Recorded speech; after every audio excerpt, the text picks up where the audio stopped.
Johnson. Live from the AM 1310 WDPN studio, it's time for live and local sports talk. It's the Sam Bourquin Show. I'm ready. Give the show a call at 330-821-1310. Good call, Meatball. Watch the Sam Bourquin Show on the AM 1310 Facebook page, the Q92 YouTube page, and on X. This is the Sam Bourquin Show on AM 1310 WDPN. 2-2.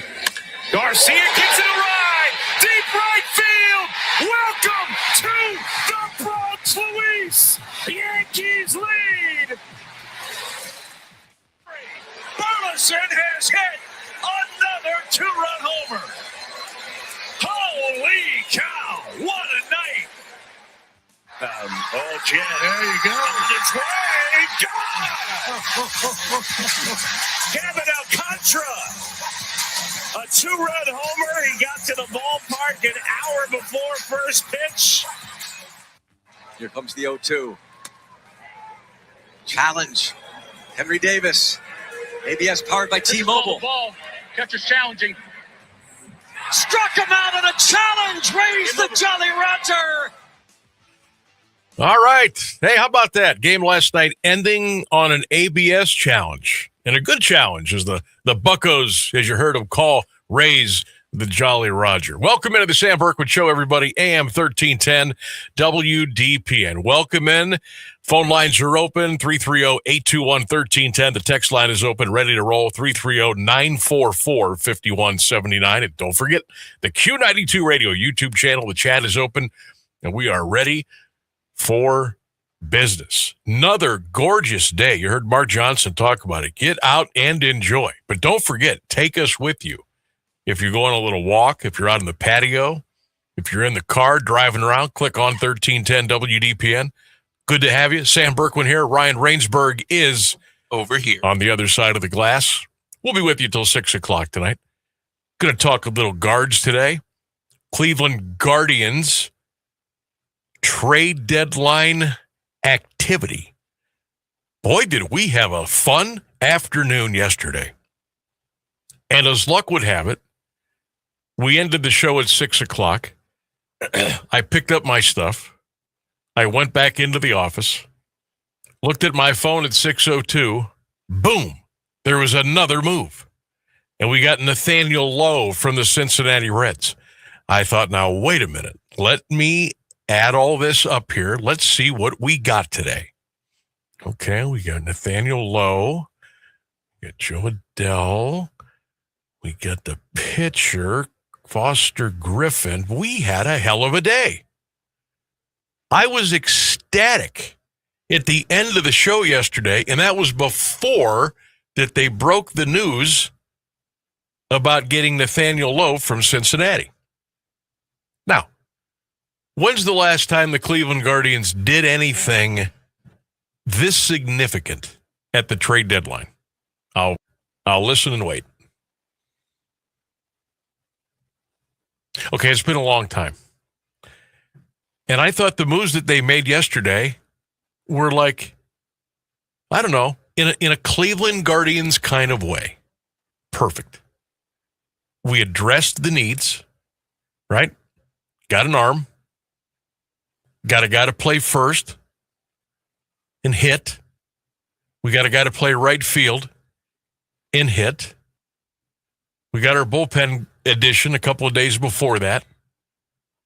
I thought it was pretty good. I really thought it was pretty good.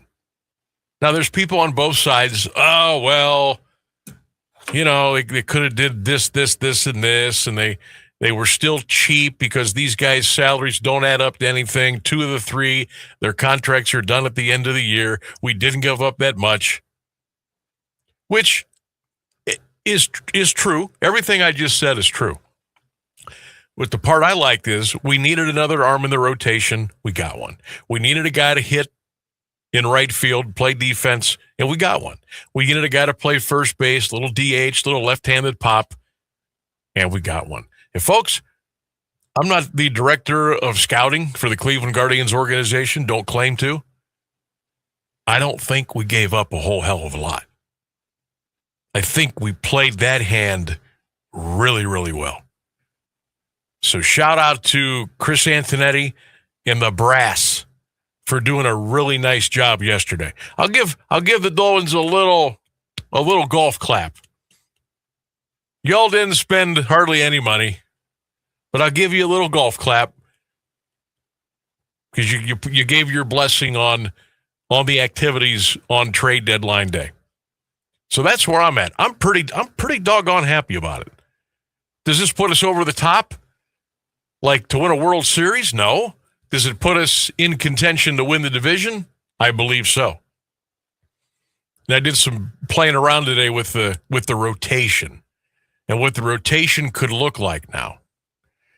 And there's going to have to be a couple more moves coming up here. You could see somebody being sent down to Columbus. Our rotation looks really nice. Our bullpen got a little boost. I think the off day helped big time yesterday because our bullpen kind of got taxed a little bit over the weekend against Arizona. So yesterday was nice, a nice day off. Guards could focus on the trade deadline, make their moves. Now we come back fighting tonight. The Mets are in town Tuesday, Wednesday night, Thursday afternoon. Frankie Lindor and the fellows are coming in.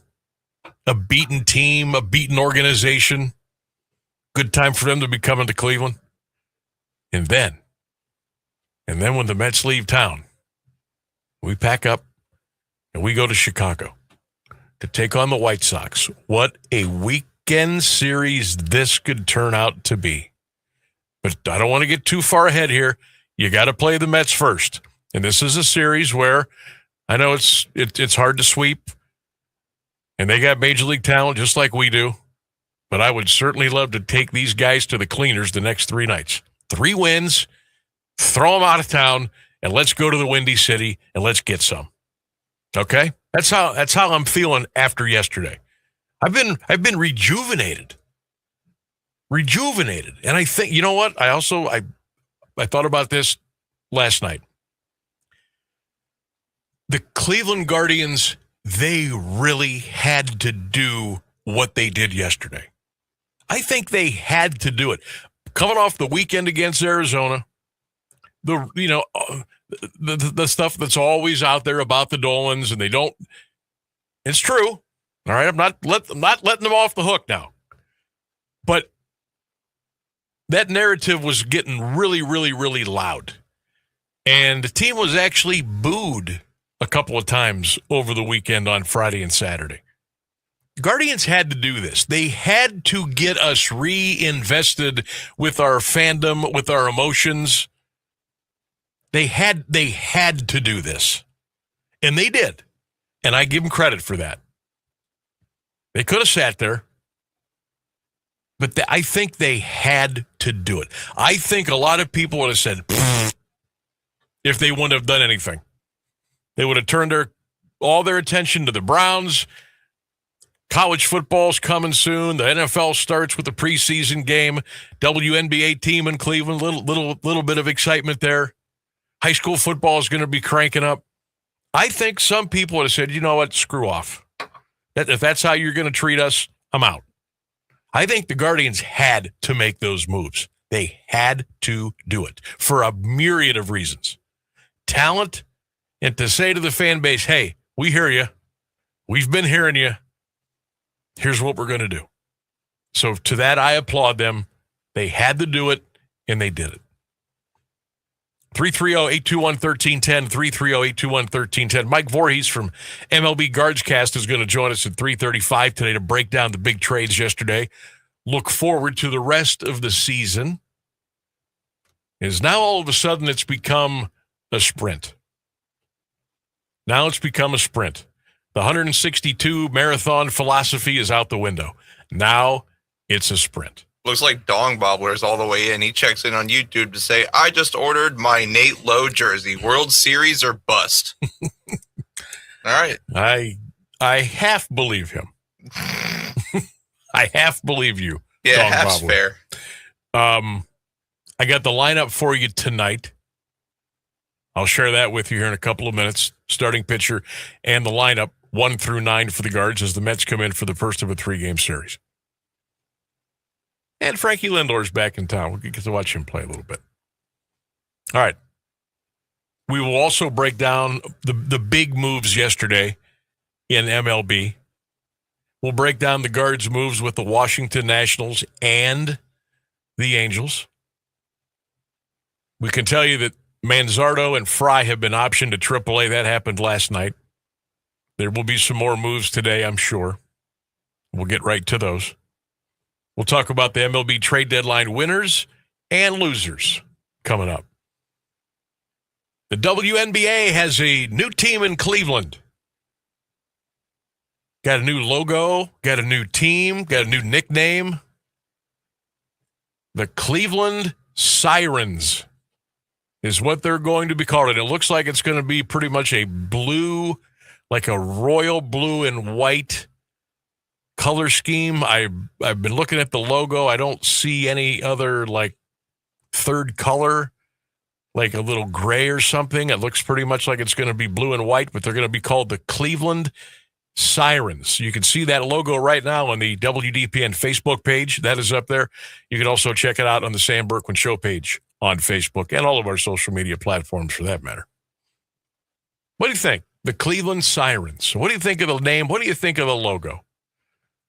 Is it that like basketball with like a hand clutching it?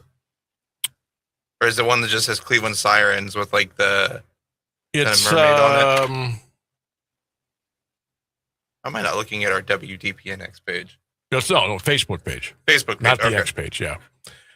Yeah. Maybe I'll have Rainsburg maybe throw that up on the screen a little bit later on today so you can take a look at it. That is what I I'm working on I right don't now. see a third color in the color scheme. But anyhow, just kind of want to get your thoughts on that. Are you excited at all about the WNBA coming to Cleveland?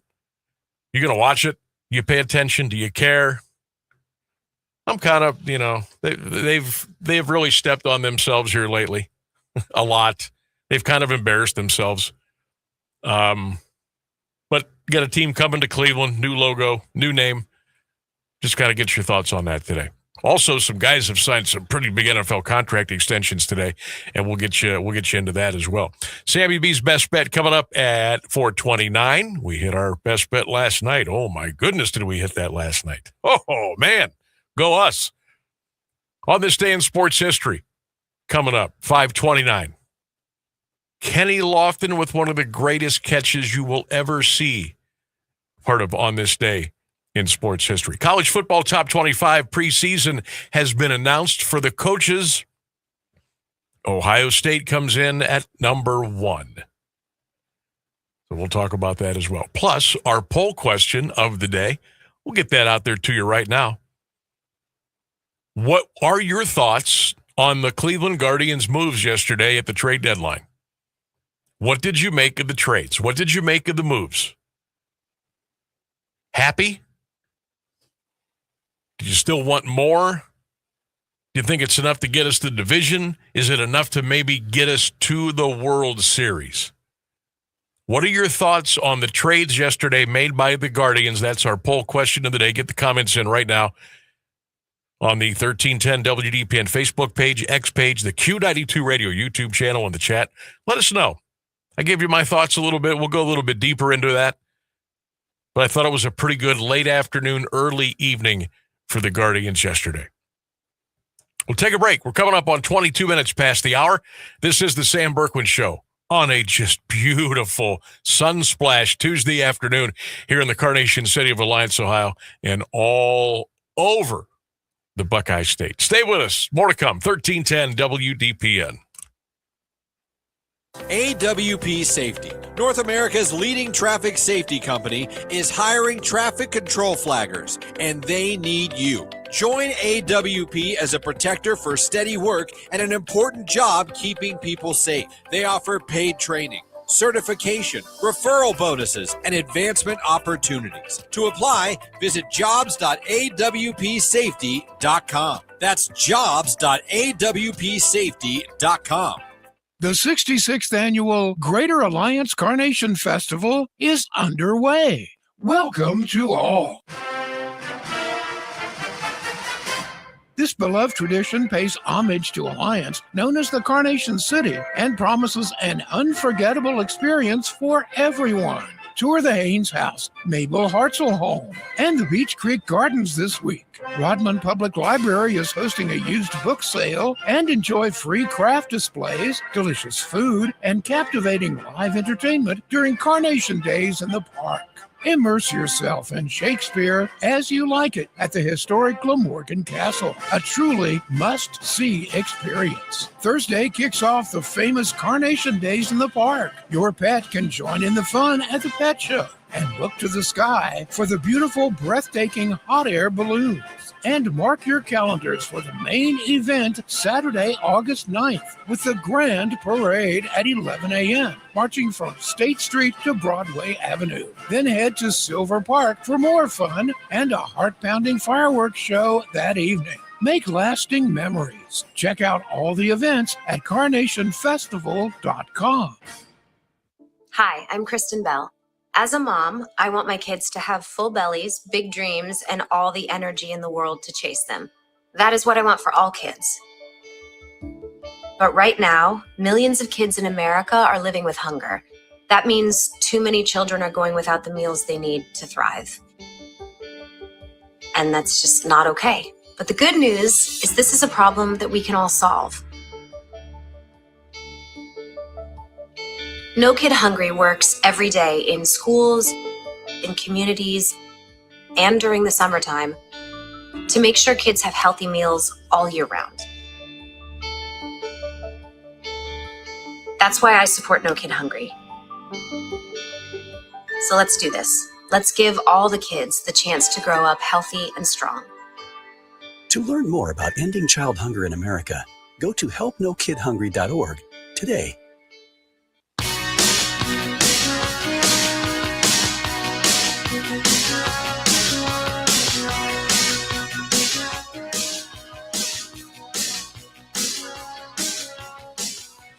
Welcome back to the show, 1310 WDPN. Get your comments in, your concerns, your thoughts, the Q92 Radio YouTube channel. Poll question today, what do you think of the moves made by the Guardians yesterday? Let us know. Sam, guards, trades were awesome. Michael. Let's see here. That logo is sick. I love it. I pre-ordered my Sirens jersey. I can't wait to watch some 65 to 58 basketball. Oh, my God. Yeah, that will be interesting. Now, I even forget when I did get that logo, by the way. What's that? I did find that logo. Oh, yeah. Yeah, I got that up there now. It's okay. I think it's good. It's all right. I mean, a lot of people, it seemed to me, wanted to return to the name of Cleveland Rockers, which was the name of the team when it was here before.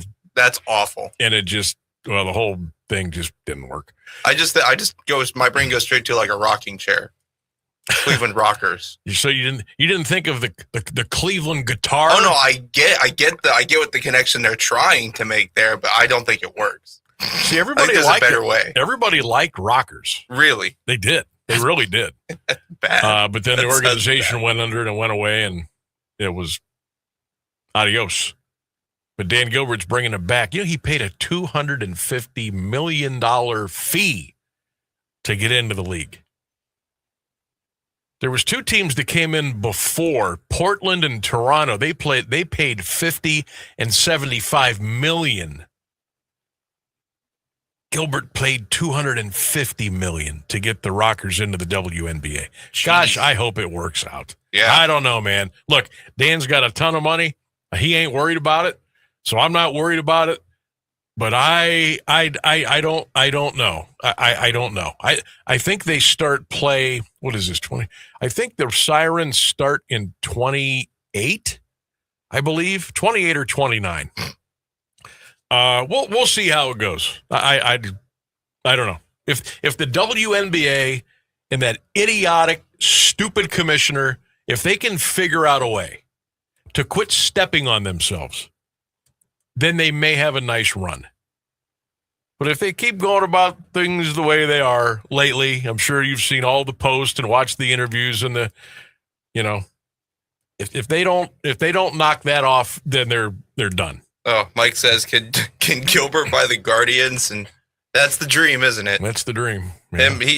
Honestly, if Dan Gilbert could own all three big primary Cleveland teams, he could have them all. And that we'd all be so much better off. Let him run the Browns. Let him run the Guardians, whatever. He's got it. He's got it under control.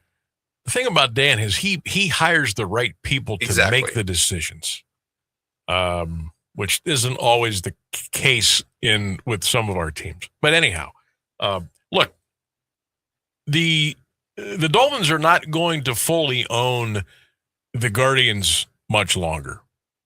Okay, it's going to be a couple of years, I think. But then you're going to see the minority investor David Blitzer kind of take over. Remember Matt Cullig is an investor. Travis Kelce is an investor. There's some other people. There's some other money in there. And pretty soon the Dolphins won't be involved. Now they might hang around, so to speak, but they're not going to carry any weight. All right. So the day's coming. The year is coming. But right now, let's focus on the positive and what the Guardians did yesterday and the talent that they brought in and where this team's going. I love the rotation now. Parker Messick, outstanding lefty. I'm still a Tanner Bybee fan. He has his meltdown moments. I know his record doesn't look good. They didn't get a lot of run support for him. I think Tanner Bybee's a pretty good pitcher. Gavin Williams is a really good pitcher. So Messick, Gavin, Bybee, Cantillo, and now you get to add Foster Griffin. Again, they're going to have to play with some things here. I'm sure, a guy like Slate Ciccone is probably a little nervous right about now. He may even end up going down to the bullpen. That could happen at some point. But how many games we got left here? 50, around 50 or so. And they'll figure it out. Franco Aleman was optioned to Columbus today to make room for Foster Griffin. So they're still going to have to make a move, I think, at some point. But I think this sets us up nice for the last, month or so of the division race. And again, it's not going to be easy. You're still, I got to keep telling myself this because 3 games, that's nothing.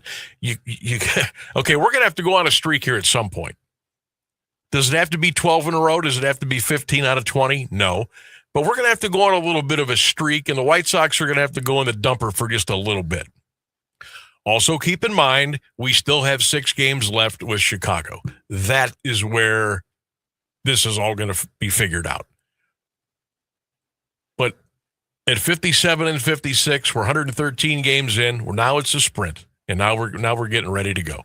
And I kind of like where we're at, but it's going to take hard work to get where we need to go. We'll take a break. News and weather coming up next. Mike Voorhees on the other side from MLB Guards Cast. We'll get back into the Sam Bourquin Show poll question of the day and a whole lot more coming up right here. 1310 WDPN. Here's the latest news on AM 1310 WDPN. Good afternoon. It's 3:30. A Senate panel approved the nomination of Todd Blanche for Attorney General today. The 12-10 vote in the Judiciary Committee was along party lines and came after 2 Republican senators dropped their opposition. Blanche's Senate confirmation had been held up by concerns from lame duck Senators John Cornyn and Tom Tillis over a $1.8 billion fund for victims of politically motivated prosecution. Blanche issued a written order over the weekend scrapping the so-called anti-weaponization fund and set a tax audit immunity agreement with President Trump. His 2 eldest sons in the Trump organization would only apply to past tax years and not future filings. The Senate is expected to vote later this week to confirm Blanche as Attorney General. A man was arrested Monday on suspicion of arson connected to one of 3 wildfires burning in Spokane, Washington that forced more than 60,000 people to evacuate. 37-year-old Aaron Farinacci was arrested and booked into the Spokane County Jail on a first-degree arson charge. Sheriff John Knowles said the suspect has a prior felony manslaughter conviction in Arizona. Fires have destroyed 700 buildings and led to the evacuation of 64,000 people. Knowles said a witness reported seeing a man standing by the roadside near the Old Trails fire looking into the trees. When he returned 10 minutes later, he saw the man crouching in the area and shortly after noticed smoke coming from where the suspect had been. The U.S. and Japan carried out their first joint currency intervention since 2011 Friday, buying yen in a bid to halt the Japanese currency's slide. The dollar touched a 40-year high of 164 yen last month, driving up the cost of food, fuel, and other imports for Japanese households. A photographer at a Camp David cabinet meeting caught Treasury Secretary Scott Bessent's notepad, which read, "To do, buy Japanese yen, $5 to $10 billion. The deal helped America as well, Japan borrowing dollars against its Treasury holdings instead of selling them, sparing bond markets and keeping a lid on American borrowing costs. Bessent said both allies stand ready to intervene again. 2 people have died in the cyclospora outbreak in Michigan, the first deaths related to the microscopic parasite. The Michigan Department of Health and Human Services said both had underlying health conditions that were impacted by the intestinal illness. CDC says the illness is rarely deadly. In the past, people have been infected by consuming fruits or vegetables exposed to feces-contaminated irrigation water. The CDC said numbers can lag state reports suggesting the number of cases could be more than 20,000 nationwide. Federal health officials identified lettuce from Mexico served at Taco Bell locations in 9 states as a source. The agency has said other brands, restaurants, retailers, or distribution channels could be tied to the outbreak. When Texas Children's Hospital's Detransition Clinic opens in Houston, it will become the first of its kind, giving patients who regret life-altering procedures a chance at restorative care. The facility, which is yet to announce an opening date, is part of an agreement with state and federal authorities to halt so-called gender-affirming care at children's hospitals, while offering to help those who transitioned medically. 10-page settlement term sheet showed services at the clinic will focus on endocrinology, surgery, fertility counseling, psychiatry, psychotherapy, and speech pathology. The Houston-based hospital will establish the clinic to provide medical care to patients who receive gender transitioning procedures through age 21 and OB/GYN care for those over age 21. 83 degrees at 3:33 for WDPN News. I'm Clint Marshall. Here's Mark Johnson's forecast on AM 1310 WDPN. All right, a great afternoon to get outside, do some yard work, maybe take a little hike. Let's do 84 degrees for the high with bright sun all day long. Overnight, clear and starry, a low in the lower 60s. Isolated thunder during the afternoon on Wednesday, a high of 86. From the 3 News Weather Center, I'm Mark Johnson.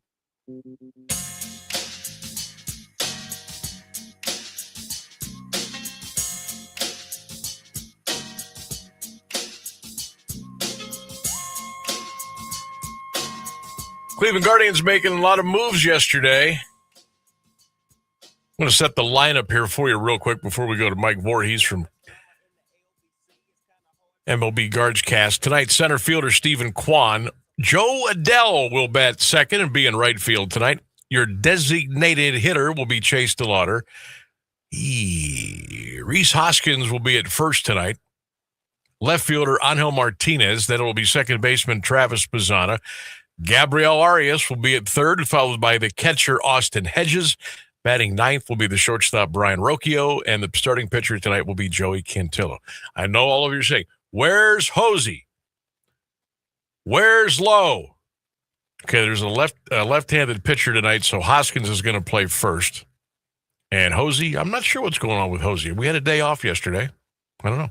Let's check in with Mike Voorhees, MLB Guards Cast, kind enough to join us here on the show, 1310 WDPN. A couple of hours after the Guardians made a lot of big moves yesterday and a push to pick up that American League Central Division and maybe make a nice deep run in the playoffs. Mike, welcome to the program. How are you this afternoon? I'm doing well. Sammy, how are you, good sir? I'm good. I'm feeling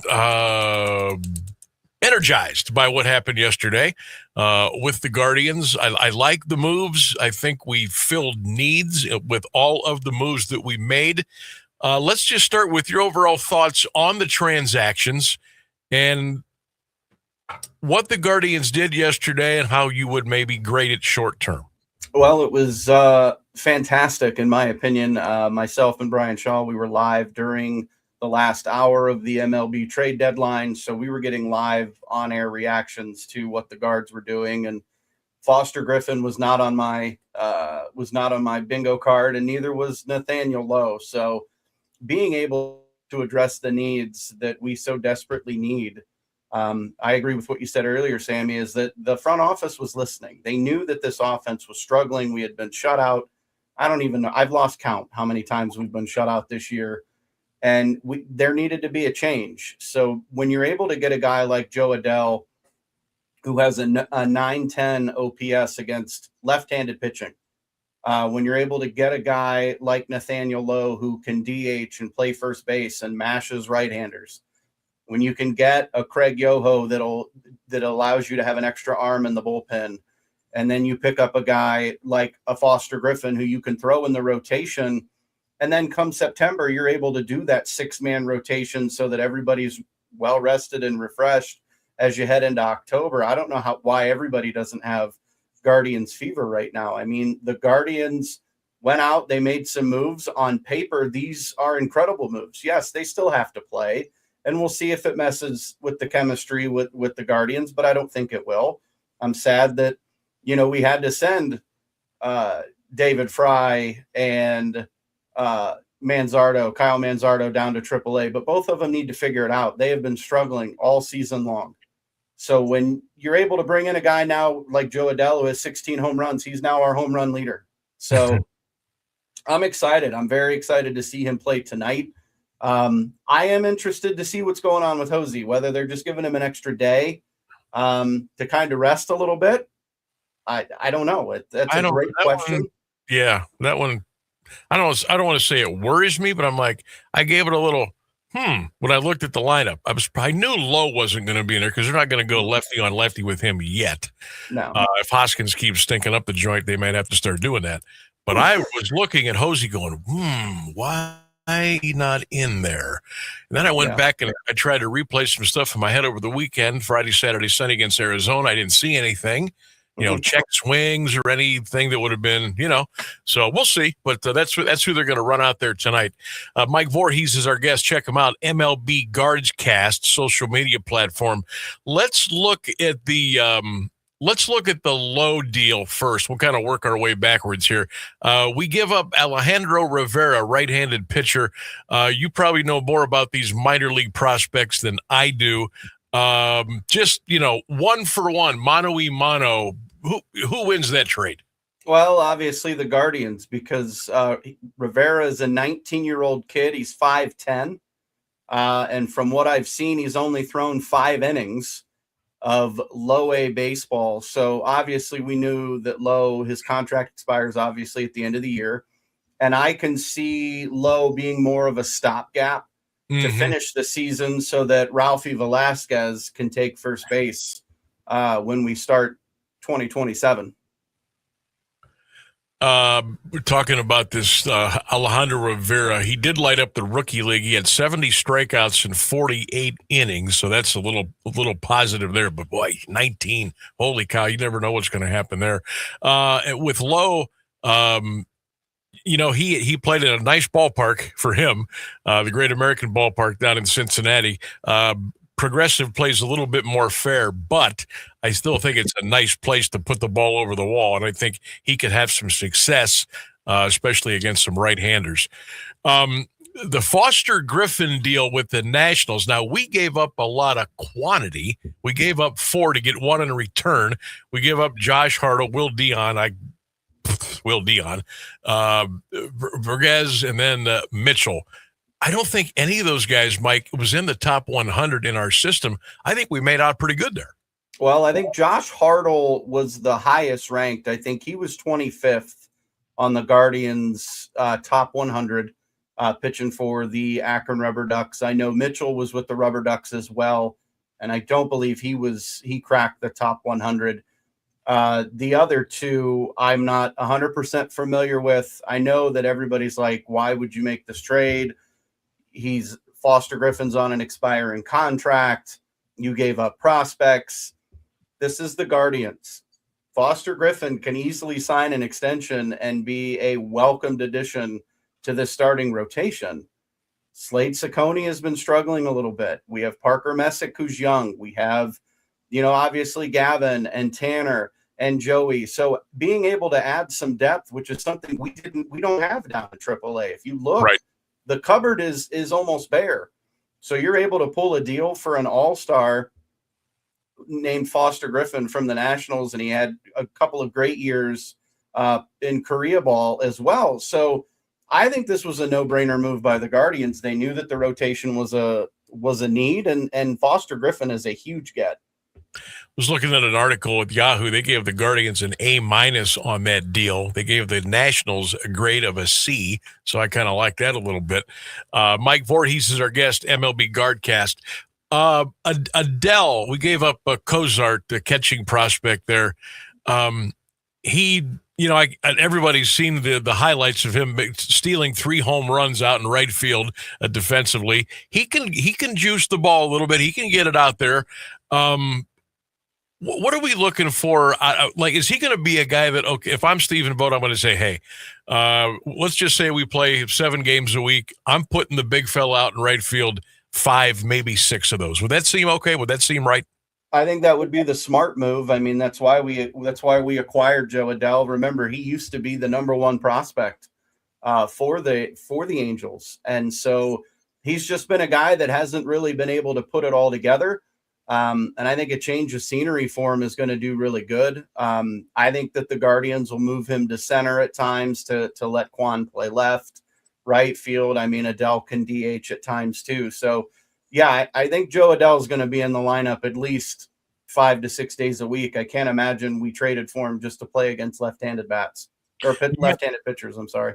Yeah, you made mention of the change of scenery. What happened out there with him? Like, he started off fairly well, I think, and things just he leveled and nothing. What's the story there? Well, obviously, when you have Mike Trout in center field, and then I think that's it as well for talent. I mean, they're not a great ball club, and they have some issues with their payroll. I know Mike Trout's making some ridiculous number. I think 48 million a year. Yeah.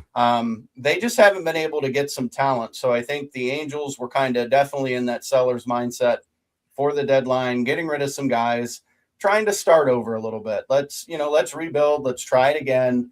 I mean, they made the mistake when they signed Anthony Rendon to that humongous contract, and then the guy couldn't even play, I think, 50 games in a season.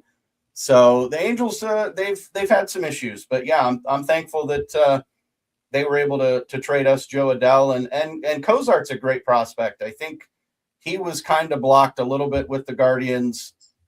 I think they had him ranked as the 3rd or 4th catcher in the organization. But again, we see that the Guardians wouldn't sit still. That's why they went out and got Patrick Bailey earlier this season, because Bo Naylor was struggling and we needed a catcher. And when you're able to go get a 2-time Gold Glove winning catcher, and who, by the way, offensively is starting to turn it around, I'm okay with that. And Cozart allows you to get Adele, and now we get some power. We get a guy who can protect Posey and Chase DeLauder and even Travis Bazzana. You can slowly kind of see what this lineup's going to look like day to day. And I know it excites me. I don't know about you, Sammy.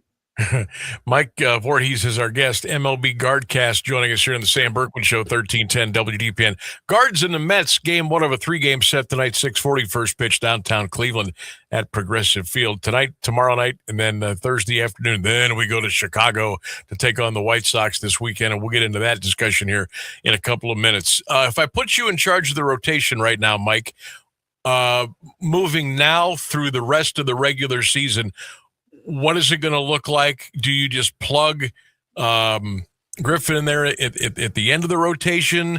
Do you shake things up with Bybee a little bit? What's it look like? So obviously, I think I would keep Gavin Williams number 1. I think Foster Griffin then slides in there at number 2. Tanner Bybee, I would put at the 3. Parker Messick 4, and then Joey Cantillo 5. Slade Ciccone goes to the bullpen, and he'll be your lone guy. Interesting. I do think Ciccone goes to the pen. I think that's a big part. It makes the most sense. He has struggled. He has yet to really kind of put things together, and I think it makes sense I mean, obviously, as we get closer to September, they may rock a 6-man rotation. And then obviously we know when the playoffs come, the games get shorter. So if you're able to, you really only need 3 starters when the playoffs come, and then you're able to take 2 of your other starting pitchers and you can have them come in and piggyback off of a Tanner Bybee or a Joey Cantillo or a Foster Griffin or Gavin Williams. That sets the Guardians up. We have a phenomenal rotation. And, you know, knock on wood, we have been able to avoid the injury bug for the most part on our starting pitching.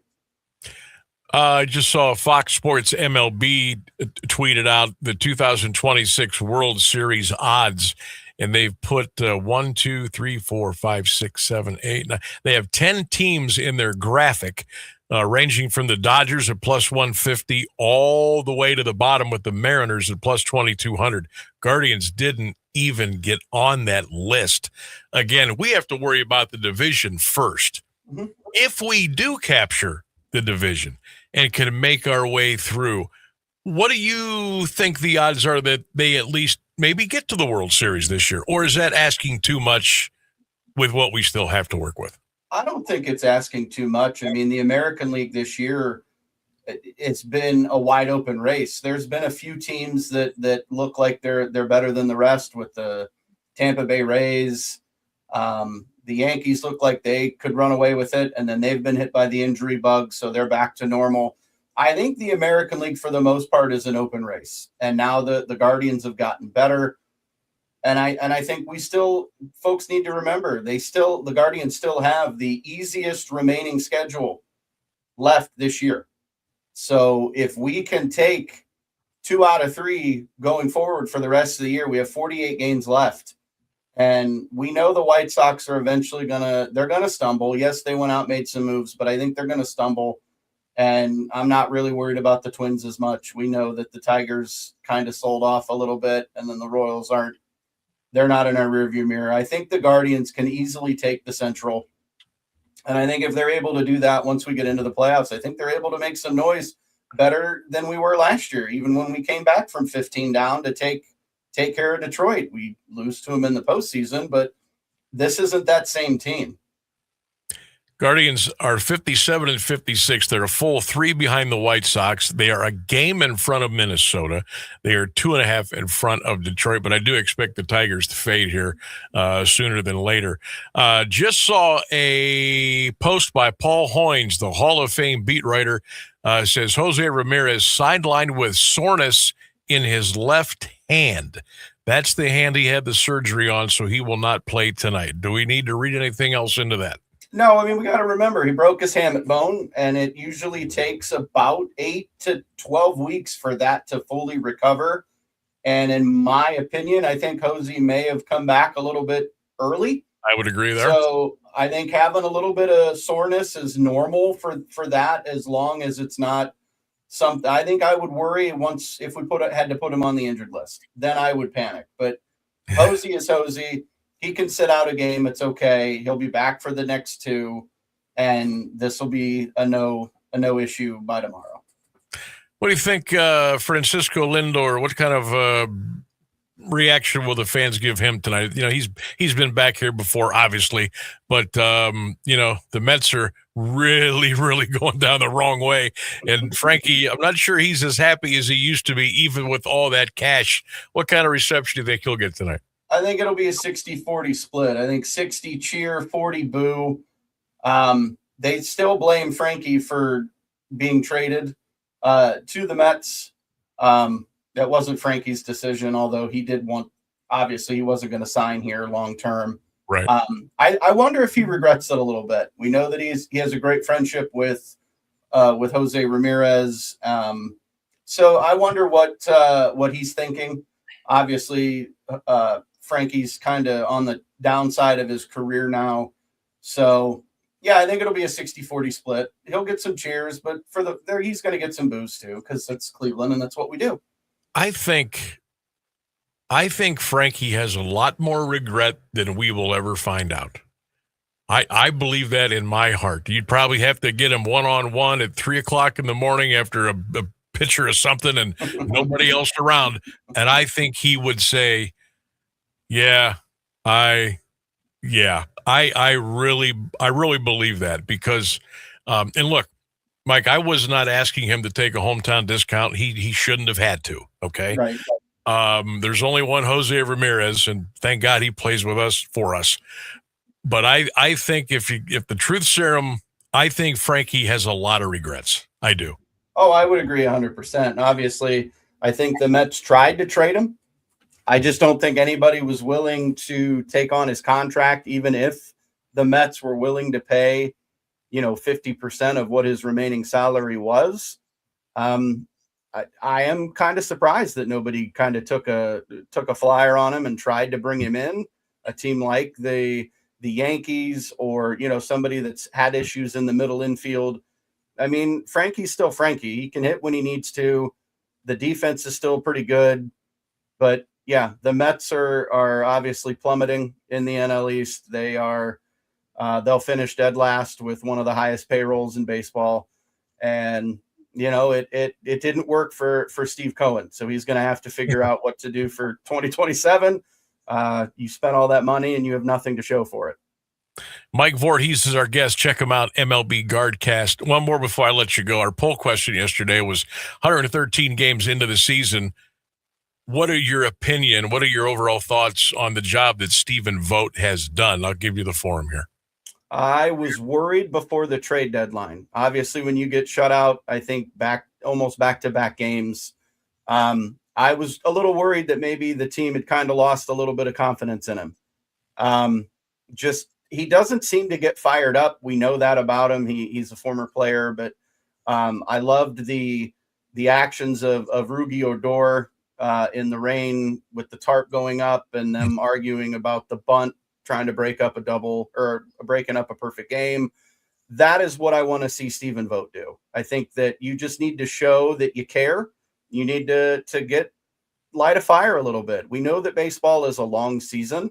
We know that guys kind of get in a lull. And so having a manager that is a player's manager, that is what I would love to see. I want to see it. Now with these trades, if it doesn't inject new life into this team, then something's wrong.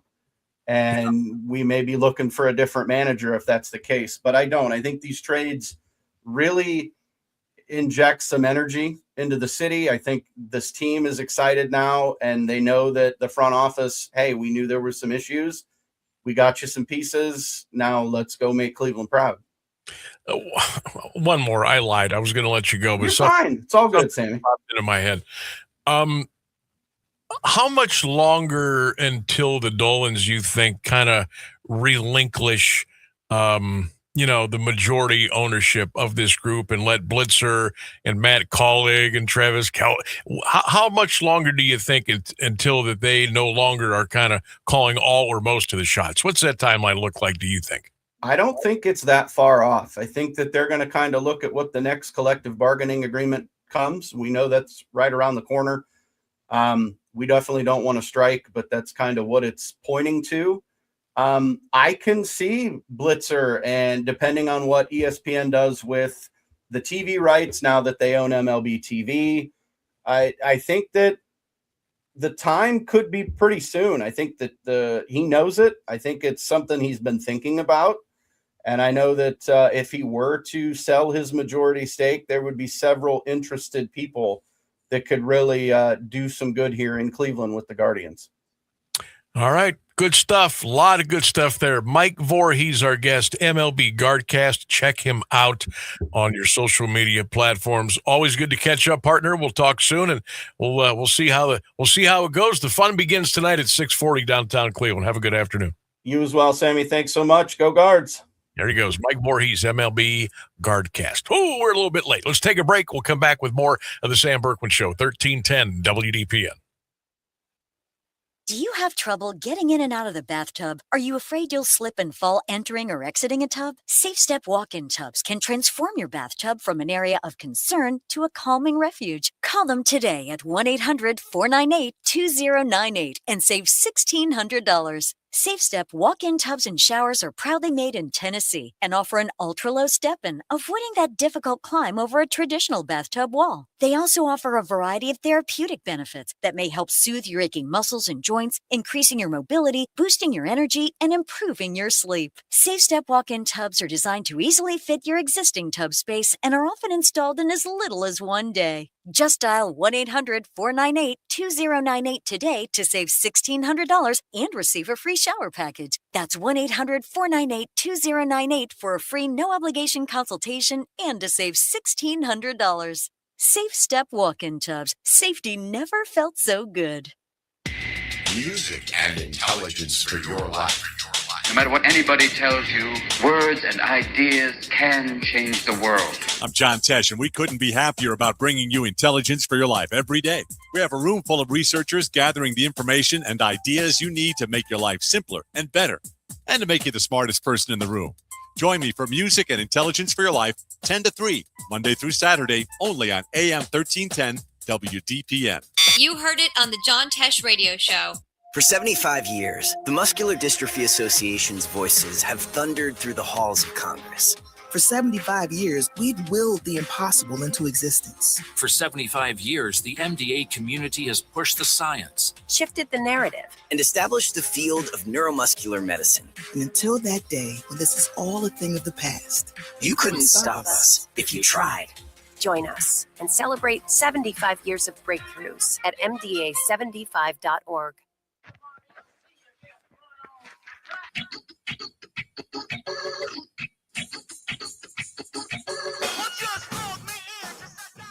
About 30 seconds till we get you to the top of the hour news with Clint Marshall. Is Clint or is it Jeff today? I think it's Clint, isn't Clint, it? I think it is. I saw them both. I got confused. Mark Johnson coming up with your official weather forecast. And we got 2 more big hours to go here on the Sam Bourquin Show. Phones are open if you want to pop in, 330-821-1310. You can always text, and you can always get your comments in and heard and read and deciphered on the Q92 Radio YouTube channel. Make sure you get those in right now. We'll take a break. Top of the hour is coming up. News and weather, 1310 WDPN. An Alliance tradition for over half a century. You can always count on WDPN Alliance. ABC News, I'm Chuck Severson. Bails $1 million for a man arrested for allegedly starting the largest of the 3 wildfires in Spokane, Washington, that destroyed hundreds of buildings and forced tens of thousands of people from their homes. Sources tell ABC News that President Trump called Congressman Max Miller, Ohio Republican, telling him his re-election campaign's in jeopardy. Miller denying accusations of domestic abuse. Ohio Senator Bernie Moreno, ex-father-in-law of Miller's, wants Miller to resign. This is truly the 7th level of hell. This has been a horrific experience for my entire family. My daughter specifically did not want this to be out in the public. Acting Attorney General Todd Blanche has been confirmed by the Senate Judiciary Committee. At least 7 Republican senators previously expressed concerns about his nomination. Blanche can only afford to lose 2 Republican votes in the full Senate vote ahead. This is ABC News. Drip Drop is doctor-developed, proven fast hydration that helps your body and mind work better. Trusted by firefighters, medical professionals, and over 90% of top college and pro sports teams, Drip Drop is engineered to hydrate faster and more effectively than water alone, with 3 times the electrolytes of leading sports drinks. Stock up now at DripDrop.com and use promo code Radio20 for 20% off your first order. That's DripDrop.com, promo code Radio20 for 20% off your first order. Head to DripDrop.com now and use promo code Radio20. This is the story of the one who keeps multiple buildings running smoothly day after day. Plumbing that flows, HVAC that hums, cleaning supplies that keep surfaces sparkling. That's why she counts on Grainger. With easy reordering online and 24/7 support, Grainger helps her keep the products she needs on hand. So shelves stay stocked and buildings stay ready. Call 1-800-GRAINGER, click Grainger.com, or just stop by. Grainger, for the ones who get it done. Now, the latest Alliance area news from Clint Marshall on AM 1310 WDPN. Good afternoon. It's 4:02. Alliance City Council has rejected a residency waiver for Safety Service Director Blaine Lewis The ordinance failed in a 4-2 vote Monday, with council members Chris Bergara, Jennifer Kiko, Cindy King, and Ed Lonis voting no. State law requires Lewis to become a city resident within 6 months of his March hiring. Council also approved legislation for a new sewer vacuum truck, additional funding for 2 police cruisers, and honored outgoing council president Art Garnes, who resigned due to health issues. Stark County Republican Central Committee will meet Monday at 5:30 to interview applicants and appoint Garnes' successor. Canton police investigating a Monday night shooting that left 2 women injured. Officers called to the 500 block of Hazelwood Avenue Northwest shortly before 10 after a report of a shooting at a home. Police say 33-year-old Canton woman was hit in the back. A 30-year-old suffered a gunshot wound to her leg. Both were taken to a hospital. 3 children inside the home were not injured. Officers found at least 10 bullet holes in the home. They have no suspects. Police investigating a possible connection to the July 18th fatal shooting of 20-year-old Ryan Stanford. Man is in critical condition after a pickup left northbound I-77 and crashed into Nunashillen Creek in Canton Monday night. Fire officials say the crash happened around 6:30 near the Route 800 exit. Vehicle was found submerged in the creek with 1 person trapped inside. Firefighters removed the man from the truck and performed CPR before he was taken to Waltman Hospital. Cause the crash is under investigation. An Alliance man facing multiple felony charges after police say he abused a developmentally disabled adult during a family visit in Smith Township. Police say the victim, who received services from an in-home care provider, was hospitalized July 1st after being found with multiple severe bruises. Investigators say the injuries led them to 20-year-old Glenn Martin, who was staying with the victim and her family. Martin is charged with patient abuse, caretaker assault on a functionally impaired person, and felony theft. He is scheduled to be arraigned Thursday morning in Mahoning County Court in Sebring. Canton man will spend 15 years in prison after admitting to selling methamphetamine and heroin while operating a local restaurant. 45-year-old Jarek Daniels pleaded guilty in March in federal court to drug trafficking and firearms charges and was sentenced last month.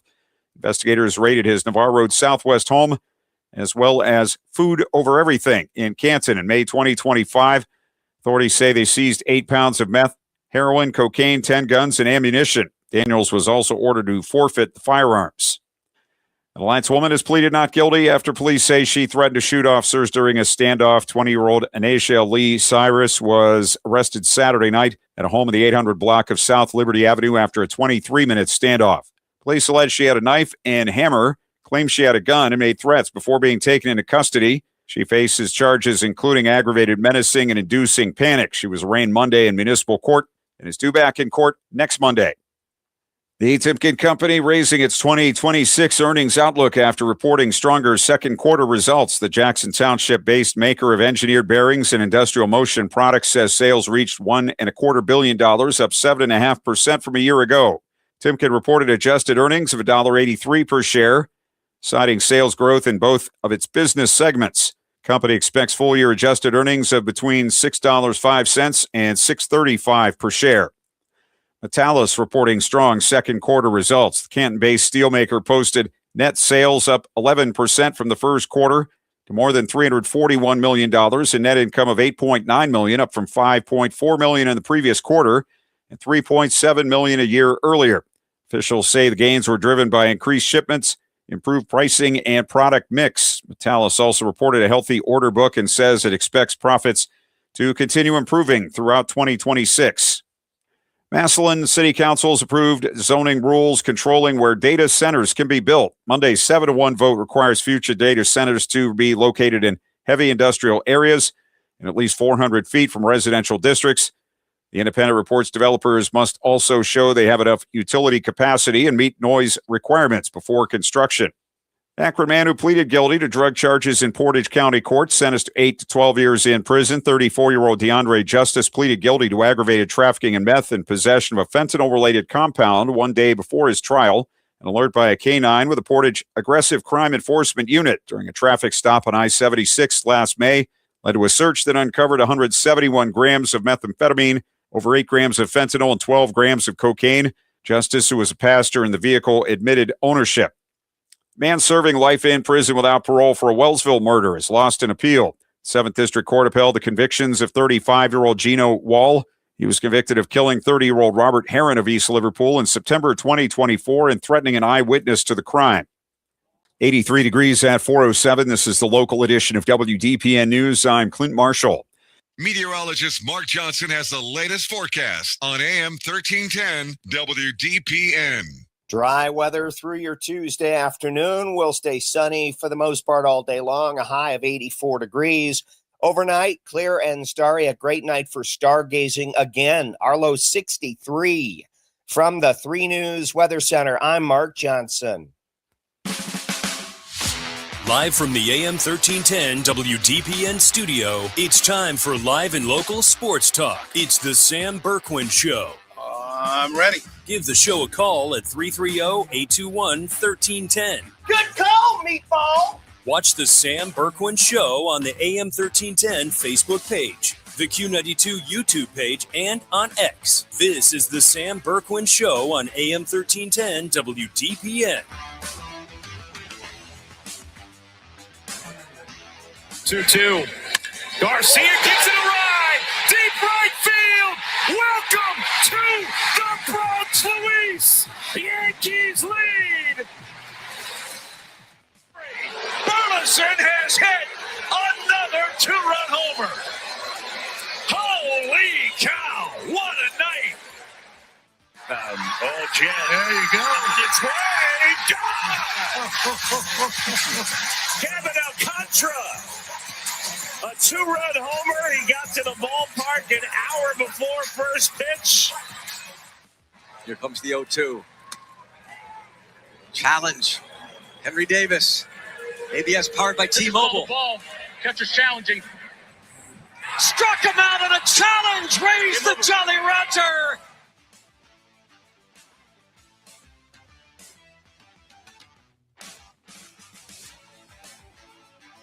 AM 1310 WDPN. Welcome back to the Sam Bourquin Show. Full time, ready to roll. We'll be with you until 6 o'clock tonight at 330-821-1310. You can watch and listen to the show Monday through Friday, 3 until 6 on our WDPN Facebook page, our X page, and the Q92 Radio YouTube channel.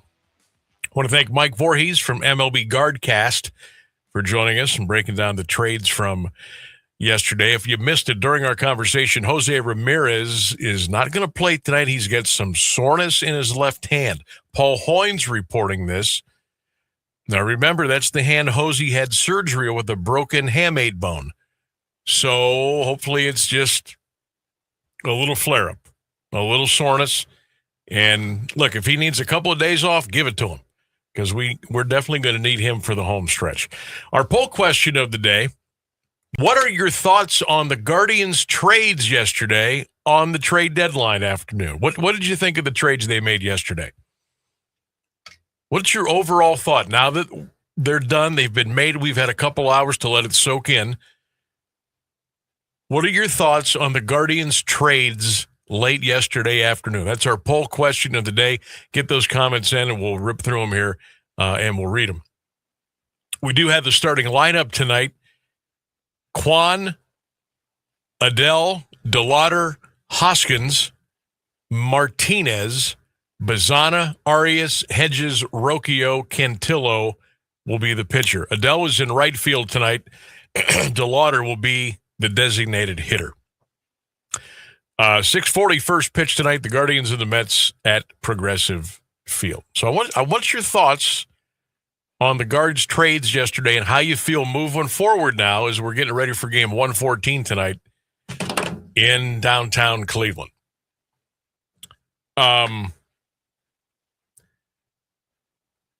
I forgot. There was one thing I meant to do during the break, and that was look at the White Sox the next 3 nights and look at the pitching matchups and who they were going up against.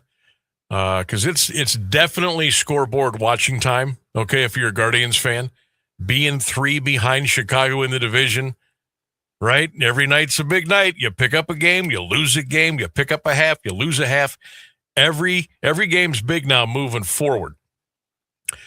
Now, we could get a little reprieve here, all right? The White Sox are going to be in Boston, okay? They got the Red Sox coming up here the next 3 games. Boston is fighting for their lives at 60-51. They're 5.5 behind Tampa. They're 2 behind the Yankees in the division. So they're going all in. They made some moves. They got Adley Rutschman yesterday from the Orioles.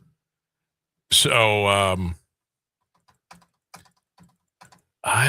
maybe we'll get a little help here. All right, Boston, Chicago, 7:10 tonight at Fenway. Guards, Mets tonight, 6:40 in Cleveland. Where are the Twins at? Twins are at Kansas City tonight at 7:40. Joe Ryan, one of their best pitchers, is on the mound tonight for Minnesota. So White Sox, Red Sox tonight, tomorrow, and let's see, do they play an afternoon game on Thursday, or are they going to play at night? They're going to play 3 night games before Chicago goes home to welcome the Guardians in Friday, Saturday, and Sunday over the weekend. All right, 330-821-1310 is our telephone number. We were just kind of going through some stuff during the break and checking on some logos and going through some stuff coming up. And Rainsburg happened to stumble across a voicemail that a caller left. I think it was earlier this show. And, well, let's just go ahead and play that. We'll just call him an avid listener to the Sam Bourquin Show here on 1310 WDPN. Yes. Can we get this Berkowitz off of there for 3 hours every day? I have to shut my radio off for 3 hours. I think an hour of him's enough. The guy, he calls people idiots and stupid and everything. He's the one that's stupid. And he's got more bull than anybody I ever heard. Take him off the damn air for 2 of the 3 hours. Thank you. Berkowitz. Take that Berkowitz guy off the air for 3 hours. Sam, you have a fan. Thanks for calling, and thanks for listening. Because if you didn't know I was full of so much hot air and I called people names, you only know that if you were listening, right? So That's true. We appreciate that, and thanks for taking the time to call and leave a voicemail. So apparently now I'm of German descent, and I'm not French anymore. Well, that's fine. I'm like half German, so my last name's Rainsburg. Berkwin, French, Berkowitz. I would be German. So there Mike you go. says, what's up with that Berkowitz? Yeah, get him off the air. Well, you know what? At least, though, he changed his tune halfway through. First of all, it was take him off the air, and then it was, well, at least take him off for 2 of the 3 hours. Yeah. So we're making strides here on the show on 1310 WDPN. We're a baby steps type of group. We'll get there. We're getting there. We're crawling each and every day. So we appreciate. Hey, we know not everybody's gonna like what we do or what I say. That's all. Whoops. That's all part of the gig. That's all part of the gig. Berkowitz. What's the matter with that guy? What's the matter with him? Coming up at 4:29, it's Sammy B's Best Bet. 5:29, it'll be on this day in sports history. We got our poll question going today. A little bit later on, we're going to get into the top 25 preseason poll, the coaches poll that was put out. I don't have to tell you who was number one. That was the Ohio State Buckeyes. And we'll get into the top 25, and we got some other goodies coming your way as well. What's happening over there, Mr. Rainsburg? We have Al wanting to talk to you on the 1310 line. All right, 1310 WDPN, the Sam Bourquin Show. Let's go up to Summit County and check in with Al on this beautiful Tuesday. What's up, Al? Sammy B, how are you, buddy? Good, buddy. How you doing? Good. I like the trades. I mean, even go back to the Yoho trade, because what did you really give up out of your system? Not much, Al. Bo Naylor's probably the best player. Yeah, and we've watched that movie before. It was time to move on. Maybe Bo needed a new sense, a new place of, to do his thing, a change of scenery, as they like to say. So I like it. Al, I like all these deals because, I mean, granted, we gave up some talent, some promising talent, but like not the top of our radar promising talent. They were down the minor league ladder, if you will. I'm ecstatic with what we got and what we gave up. I mean, you're not giving away a Kafis or a Velasquez or a Espino, you know what I mean? Or Any of your top pitching prospects. I mean, so honestly, it's probably some of the better moves they've made in a while. I agree. And I was asking, who was I talking to during the lobby today? I was trying to figure out when was the last trade deadline that we were A, active, and B, at least on paper, looks like we did some good things. It's been a while since we've had a lot of activity on the particular last day of the trade deadline. Well, I'm trying to think who it even would have been. I mean, we got to go back to. I mean, was it? I'm thinking it might have been 16. Didn't we do some stuff for the World Series run? Yeah. Yeah. So yeah. So it was time. It was time, and I think they did some good things yesterday. Well, it's going to be interesting to see how the pieces fit. I'm not sure.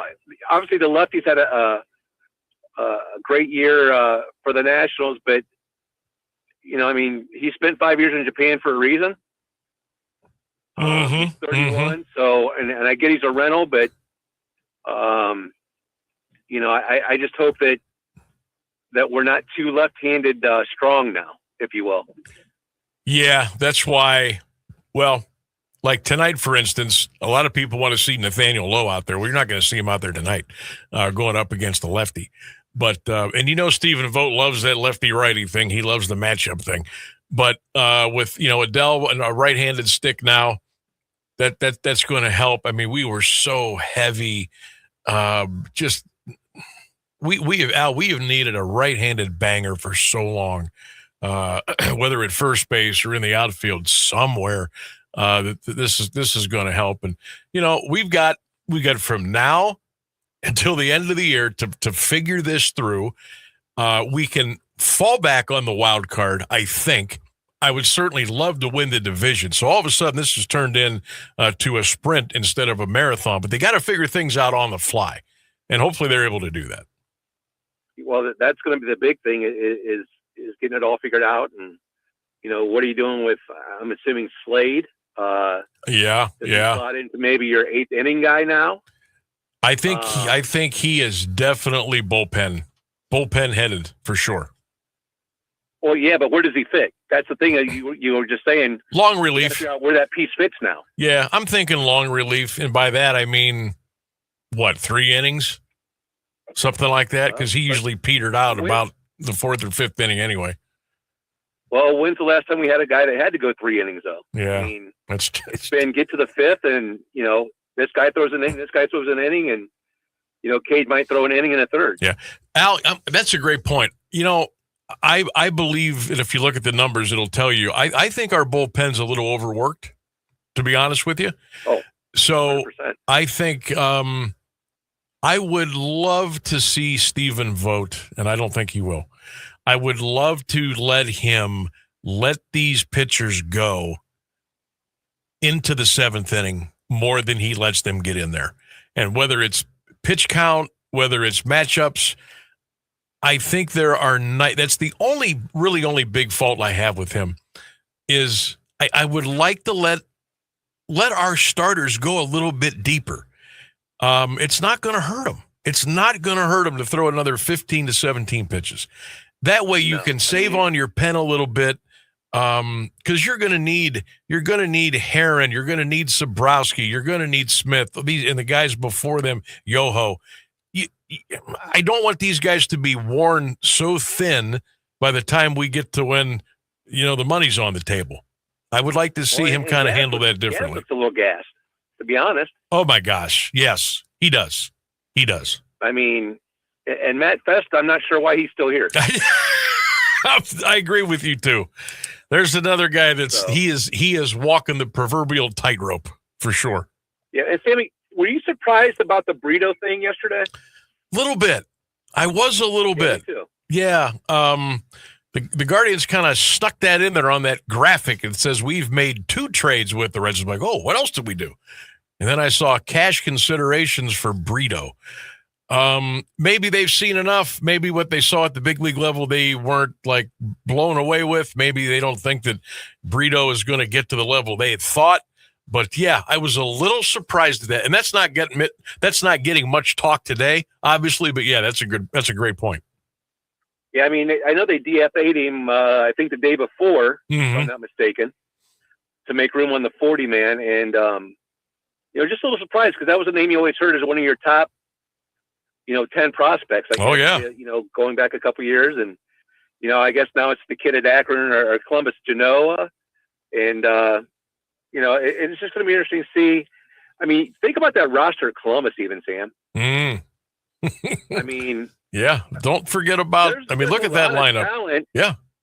Air quote, sitting there, waiting to come up to this level. Yeah. Look at that lineup on any given night. Velasquez. Yeah. Look at the lineup on any given night, 1 through 9. DJ Kafis.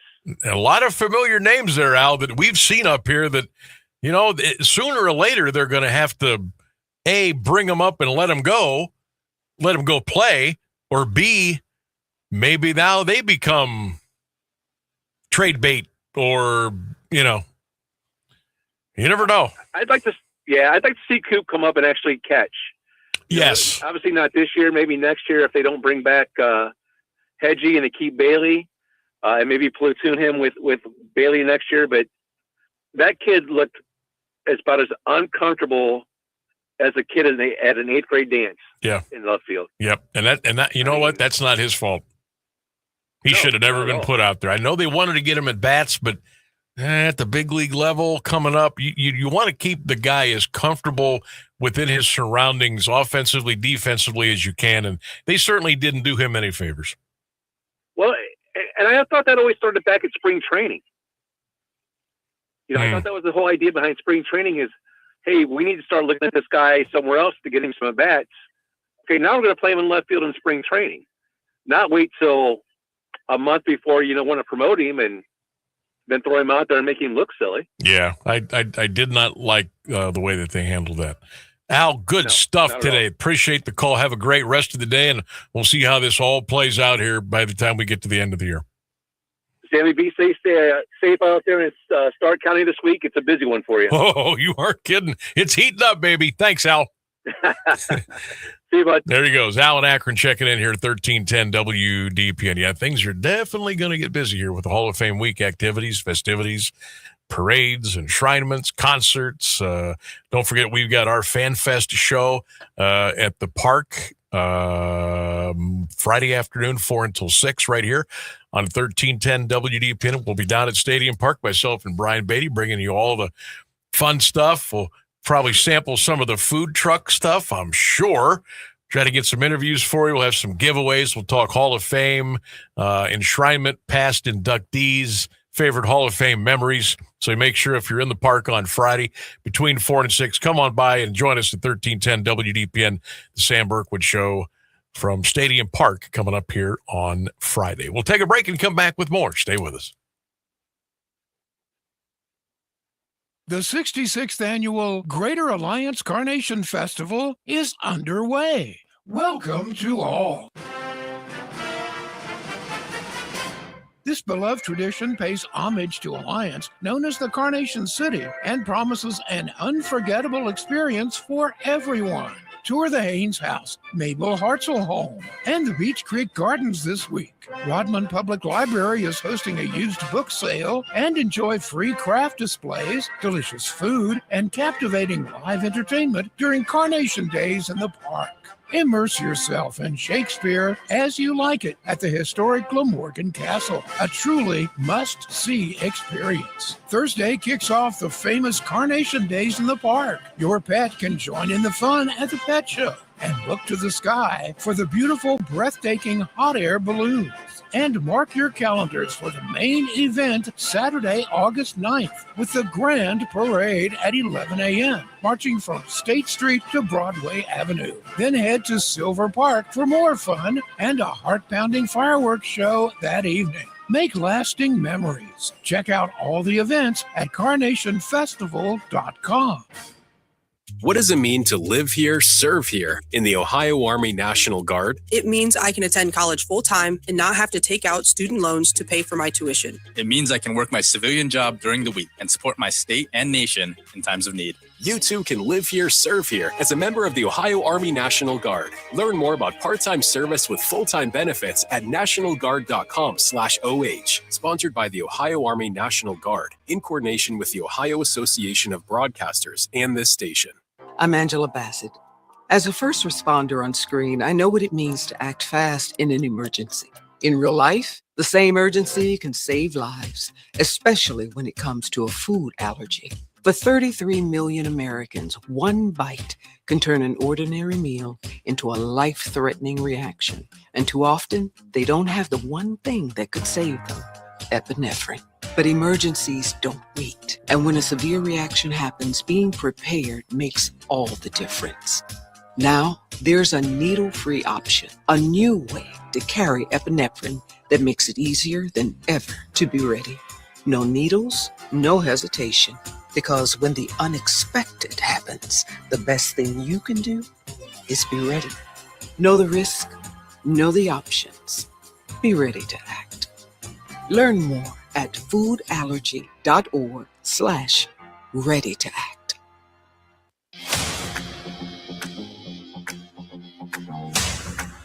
1310 WDPN, it's time for Sammy's Best Bet. We do it Monday through Friday, 429, I should say, here on the show, 1310 WDPN. Last night, we had a big winner. We gave you the over in the Rockies and the Blue Jays, was it? Yeah. Rockies and I'm sorry, Rays and Rockies. Rays and I knew it was 2 R's. And That's all I could remember. I think it was 13-9 last night.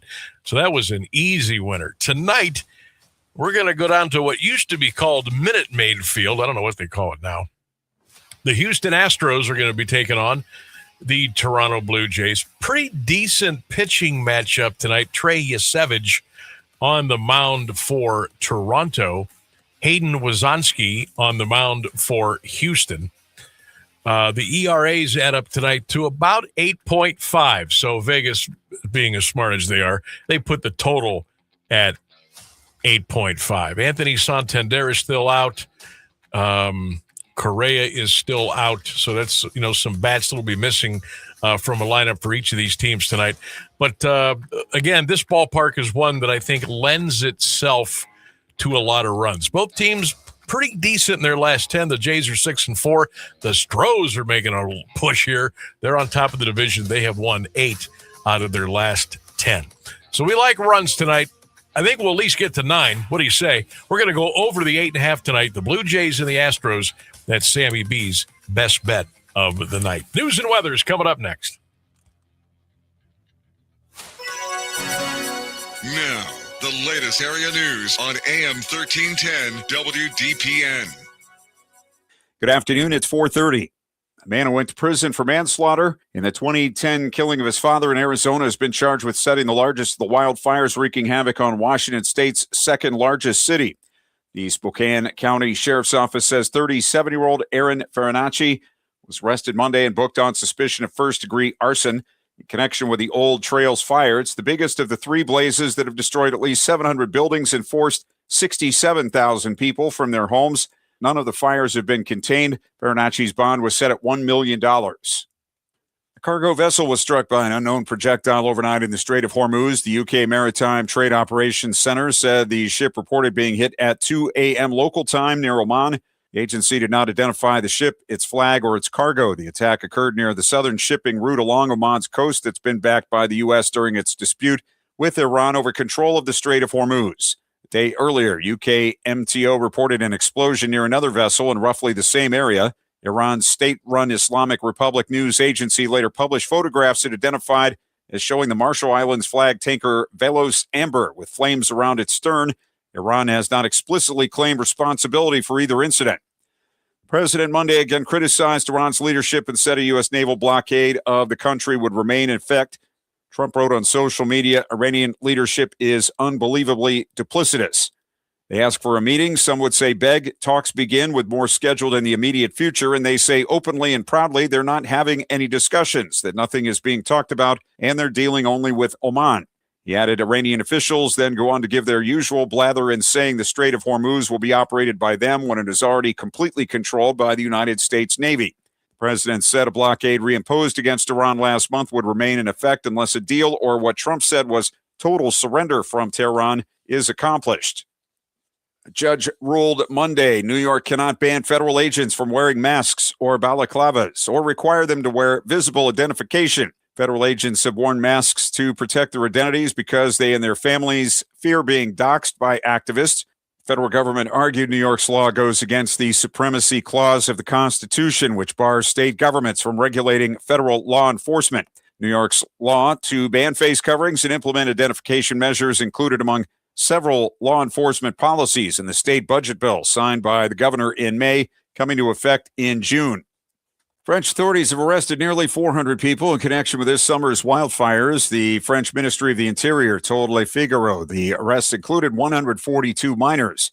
European Forest Fire Information System said this week 1.15 million acres have been destroyed in 1,400 fires across Europe this year. Spain has been the hardest hit, 546,000 acres burned, followed by France, Italy, Portugal, Romania, and Greece. Last year, over 2.4 million acres were consumed. According to the French Interior Ministry, 9 in 10 wildfires in the country are suspected to have been started by humans, with about a third of the cases involving arson. Greece's Tovima newspaper reports in the past week 33 people were arrested, with 30 for criminal negligence, 3 for intentional arson.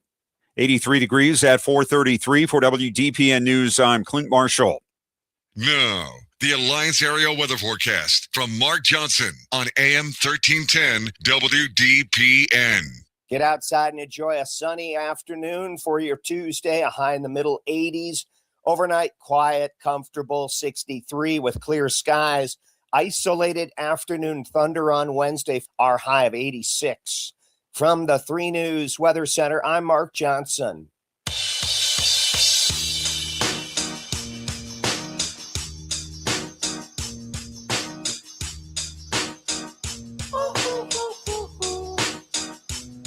I ain't happy. I'm feeling glad I got sunshine.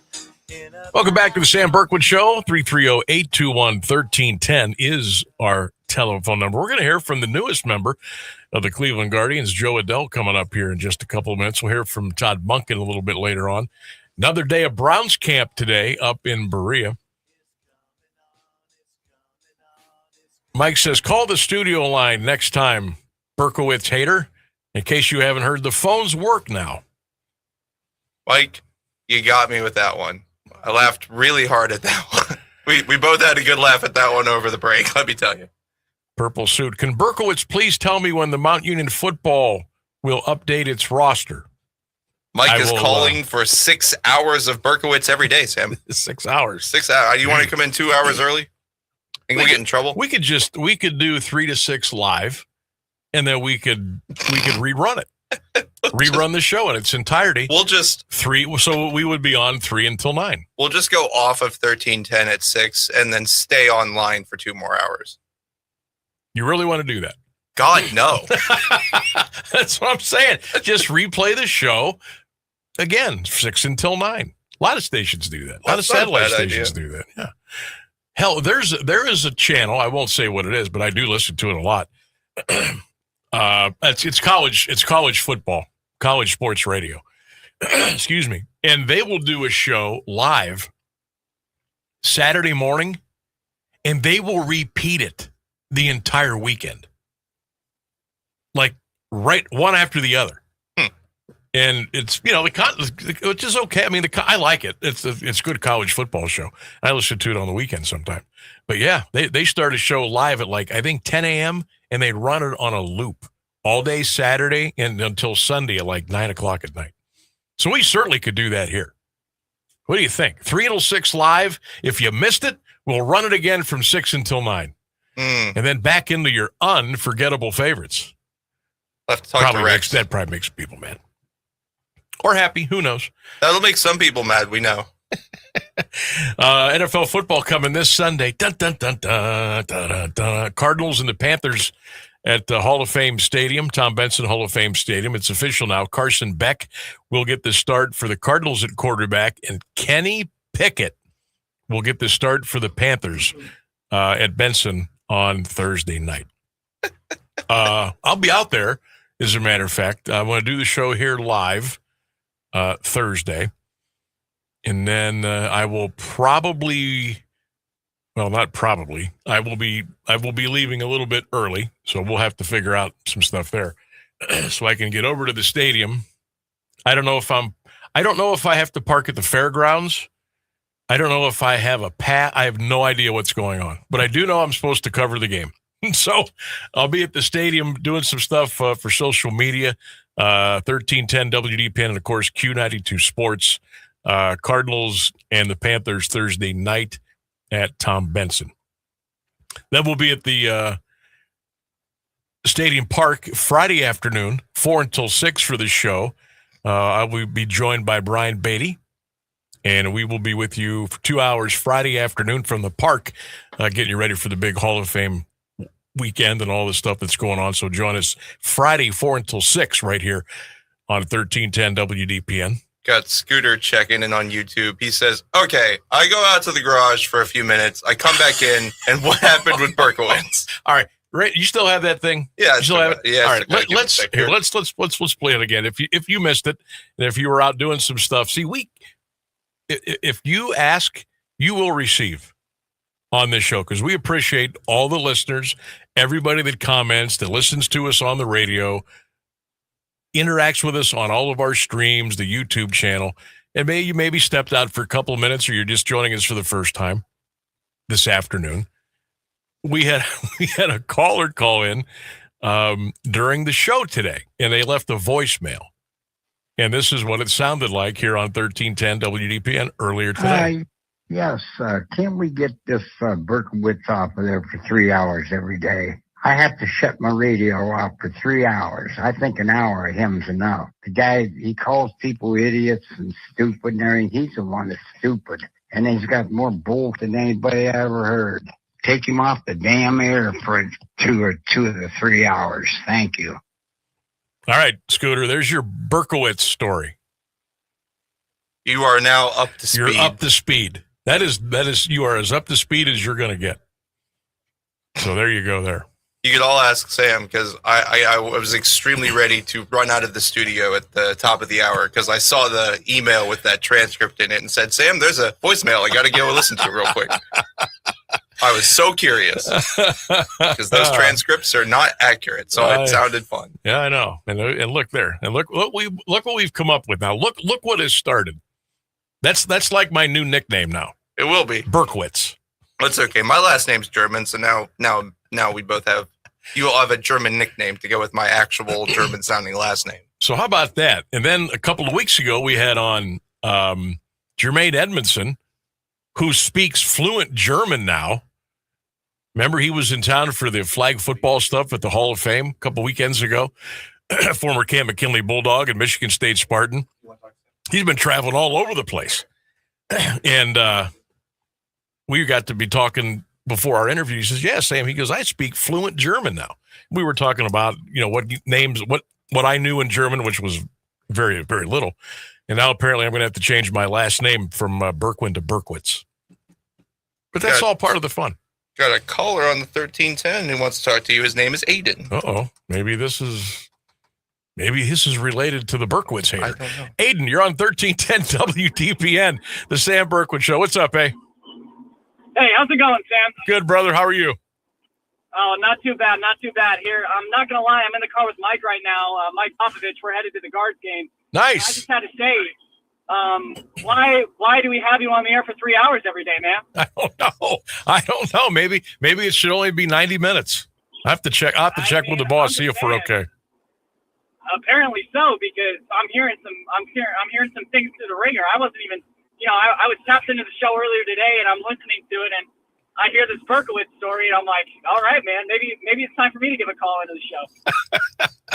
Oh yeah, you never know what you're going to get here in the afternoons, but absolutely not.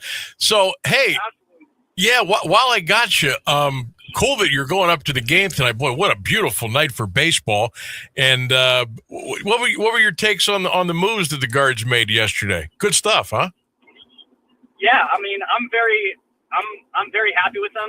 I don't think there was a bad move yesterday. Selling off Bo Naylor, I feel like, is one of the things that we've been trying to get off our bucket list for a hot minute, and we finally did it. So the nailer experiment's done. Finally, I'm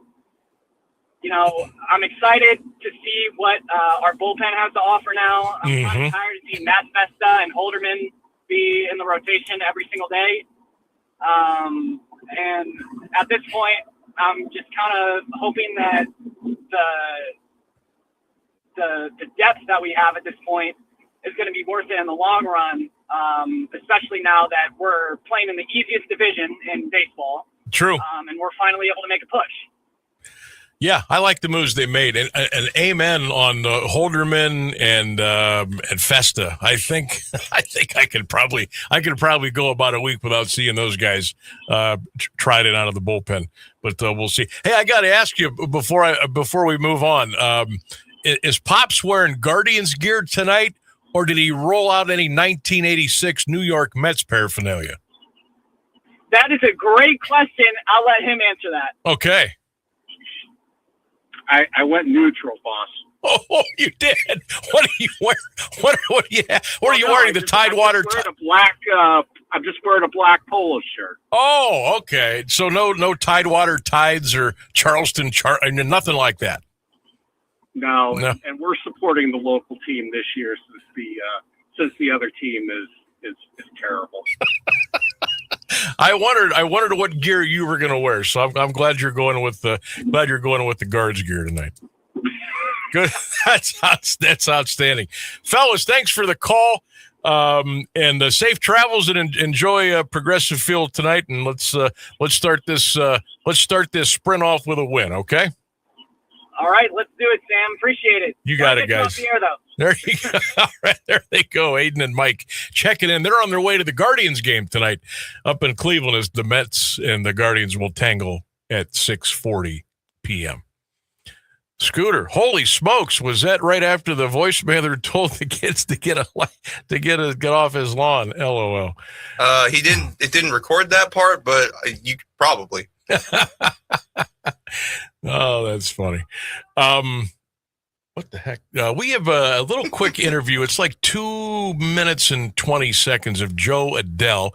He met with the Guardians beat writers today up in the clubhouse as the Cleveland gets ready for the Mets tonight at Progressive Field. So we're going to let you listen into one of the newest acquisitions, and he'll be starting in right field tonight. Right-handed stick coming over from the Angels, Joe Adele, earlier today. The support about wanting to win and doing it for something that's bigger than yourself. So that's a vibe you get there when you play as an opposing team. You come out here and that it's a passionate fan base and the aura is about getting the job done. So I'm excited to be a part of it. Is this an easy place to play defensively, to learn the sight lines and get a feel for the outfield? I think so. Everywhere you go, every home field has its advantages when you're the home player. So getting out there, I definitely will take a look around, make sure I'm aware of my surroundings and everything. But pretty excited about it. And this is a really good defensive ball club, so I'm excited about getting out there. You played a few years alongside Mike Trout. What you take away from time playing with Trout? I'd probably say the biggest thing with Mike is, competitiveness, intensity, and, your routine. He's one of the best I've seen, just like Ohtani, with being consistent in his routine and who he is. And it's pretty special. Obviously, I was spoiled with getting time to play with a lot of greats over there over my, course coming through, but just consistency in their routine and who they are. And it's pretty awesome to have had that experience. Joe, what's it like going from a team that was in last place to one that's fighting for the division and maybe more? I think it's just commitment. It lets you know anything can happen. We're at a point where at any point in time, with the right people and the right attitude, and baseball is one of those sports where when you're hot, sometimes you're hot, and the good teams are consistent in who they are, and this is one of those teams right here that is consistent in who they want to be. You can see it from. I've been here less than a day, and just walking around, I can see the level of intensity that this club has. So, really, really excited to be a part of that and match that. Interest in different guys from different organizations can go back years. Did you get any sense that these guys were interested in you throughout your career? Every time there's, speculation, you don't obviously know if it's all true or not. It's kind of up in the air until it is. But, there were some there was some conversation here and there, but obviously, over the last day or so, it was pretty clear getting close to it. So really cool, though. It's a cool feeling to be wanted, and really, that's real special. That is the latest addition, one of the late additions to the Guardians. That's Joe Adell coming over for the Angels yesterday during the final day of the Major League Baseball trade deadline. Sounds like he's happy. Little change of scenery. Obviously, the Angels aren't going anywhere, and the Guardians have a chance to win the division or get a wild card and possibly make a little run towards the World Series. So good to hear from Joe Adell earlier today up in Cleveland. I haven't seen any interviews yet, media-wise, with Foster Griffin or Nathaniel Lowe. Those might be popping up here this afternoon. If they are, we'll grab them, and we'll put them out there for you here on 1310 WDPN. Real quick, our poll question of the day, I want to kind of get back into that, asking you this afternoon, what are your overall thoughts on the trades that the Guardians made yesterday? What did you think of acquiring Adell and Foster Griffin and Nathaniel Lowe? We didn't give up a whole lot. Didn't cost a lot of money. Yeah, they're going to be rentals, but it's okay. That's okay. Michael on Facebook was incredibly happy and excited about the trades that they made. They were able to make improvements across the board. Hopefully Manzardo can figure things out down in Columbus like Rocchio did a year ago. That is a great comment there by Michael Kindleberger. Thank you, Michael. John Wolf checking in. The Guards needed a right-handed bat that can mash lefties. Check. More production from first base DH. Check. Additional quality rotation depth. Check. Depth for the bullpen. Check. The front office acquired it all without costing a major prospect. They get a grade of A. Steve Shoemaker checking in. To be honest, I was shocked they made the deal. No added high dollars, but they did add guys who might actually help. I rip the Dolans frequently. This time they rolled the dice. They get a thumbs up from me.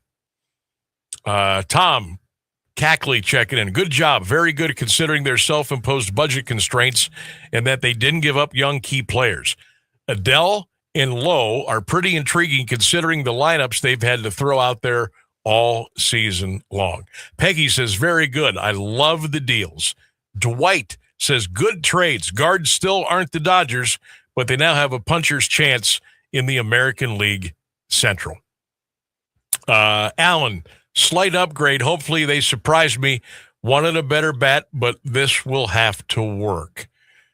What are your thoughts on the trades yesterday? The Guardians pulled them off. Get your comments in. Social media. You can also call at 330-821-1310. We'll take a break and come back with more of the Sam Bourquin Show on 1310 WDPN.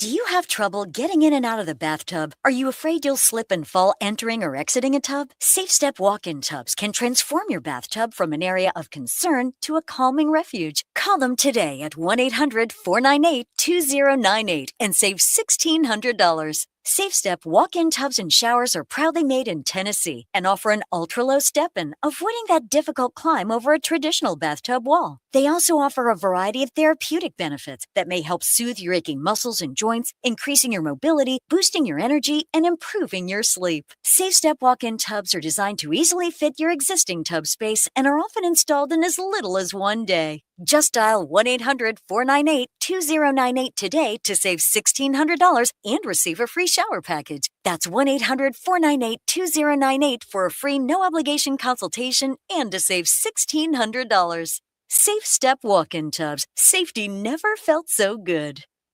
Hi, everyone. My name is Renee Bertrand, and I am contestant number 1 in this year's Carnation Queen pageant. I am proud to be sponsored by Tanner Real Estate. As there are many community activities to enjoy during a week full of fun and friendship as Alliance celebrates the Carnation Festival, Rodman Library will be hosting a used book sale at the library, which will start Saturday, August 1st for members only from 10 a.m. to 3:30 p.m. Open to the public beginning on Saturday, August 2nd from 1 p.m. to 5 p.m., Monday, August 3rd, and Tuesday, August 4th at 10 a.m. till 7:30 p.m. and on Wednesday, August 5th from 10 a.m. till 7:30 p.m. Pay by donation all day. Please support our library not only during Carnation Week, but all year long. Where does your generosity to mercy ships go? To a small village in Sierra Leone, to the eyes of a mother, to an operating room, the healing, the anxious wait, until finally, a beautiful smile. To a port in Madagascar, into the hands of a surgeon, to the eyes of the MRI technician, the scalpel, the monitor, the post-op, and finally, a mirror, a tumor removed, replaced by tears of joy. To a small fishing village in Africa, to the hopes of a boy, to his dreams of playing soccer, to the hands of a surgeon, the long recovery, until one day, the joy of finally being part of the team. Where does your generosity go? Wherever mercy does.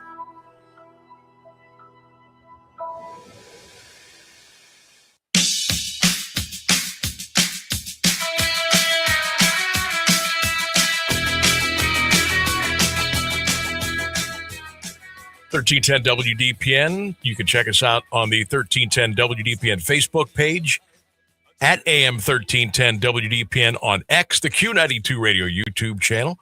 You can also watch and listen on the Sam Bourquin Show page on Facebook and the Q92 Sports page on Facebook as well. Let's see. Guards and the Mets tonight, 6:40. Progressive Field game, one of a big 3-game series. Okay, these moves now are officially official. Here we go. Guardians. Utility guy David Fry. He has been optioned to AAA Columbus. First baseman Kyle Manzardo, optioned to AAA Columbus. Franco Aliman, optioned to AAA Columbus.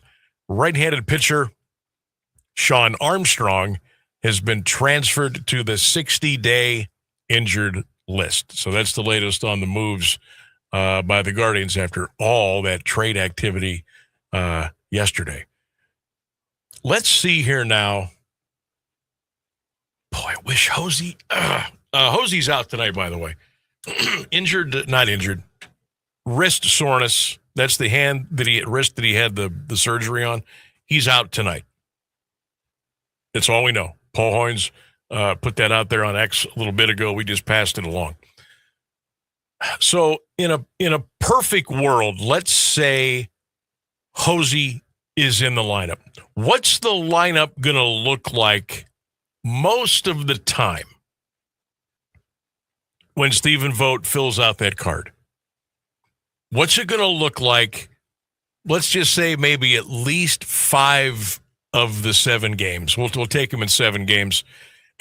There will not be a lot of days off coming up here, so you're going to be playing 7 games a week most of the rest of the year. But what's that lineup going to look like now after the transactions yesterday? And is Stephen Vogt still going to be real heavy on lefty-righty? Is he going to be real heavy on some of the analytics, some of the matchups, some of the matchups that come with playing against the different pitchers on the different teams and the different series moving forward? I'm trying to think of a lineup that you could just print out and leave it. Like, you don't even have to make it out. Leave that lineup go. All you got to do is change your starting pitcher. And I would love to see how that would work out for about, a couple of weeks. Get me my starting 9. Just, I'll change the pitcher out every day and just see what happens. I know it's with only this amount of games to go, you really don't have the luxury of doing that. And look, Stephen Vogt's not going to change all of a sudden the way he's managing. Okay. That's not going to happen.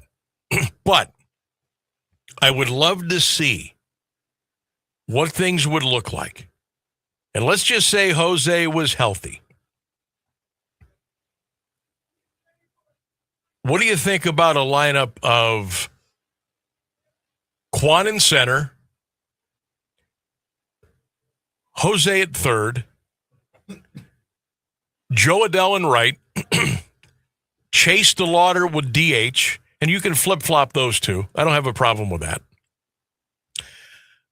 I'm not as big as a lefty-righty guy as Stephen Vogt.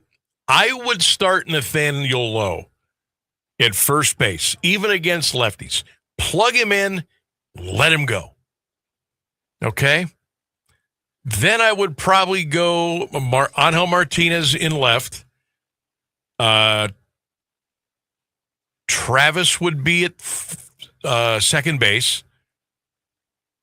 Rocchio would be my shortstop. And then Hedgie or Bailey would bat number 9. That's the lineup that I would run out there night after night. And again, I know things change with lefty-righty and matchups and analytics and splits. I understand that. But if you just want to pencil in a lineup, that's what I would go with. If Hosey was healthy, which he's not tonight, so obviously he will not be in the lineup. People are just killing the fact that Gabriel Arias is still in the starting lineup. Now, he's got to play Thursday night because there's no Jose Ramirez.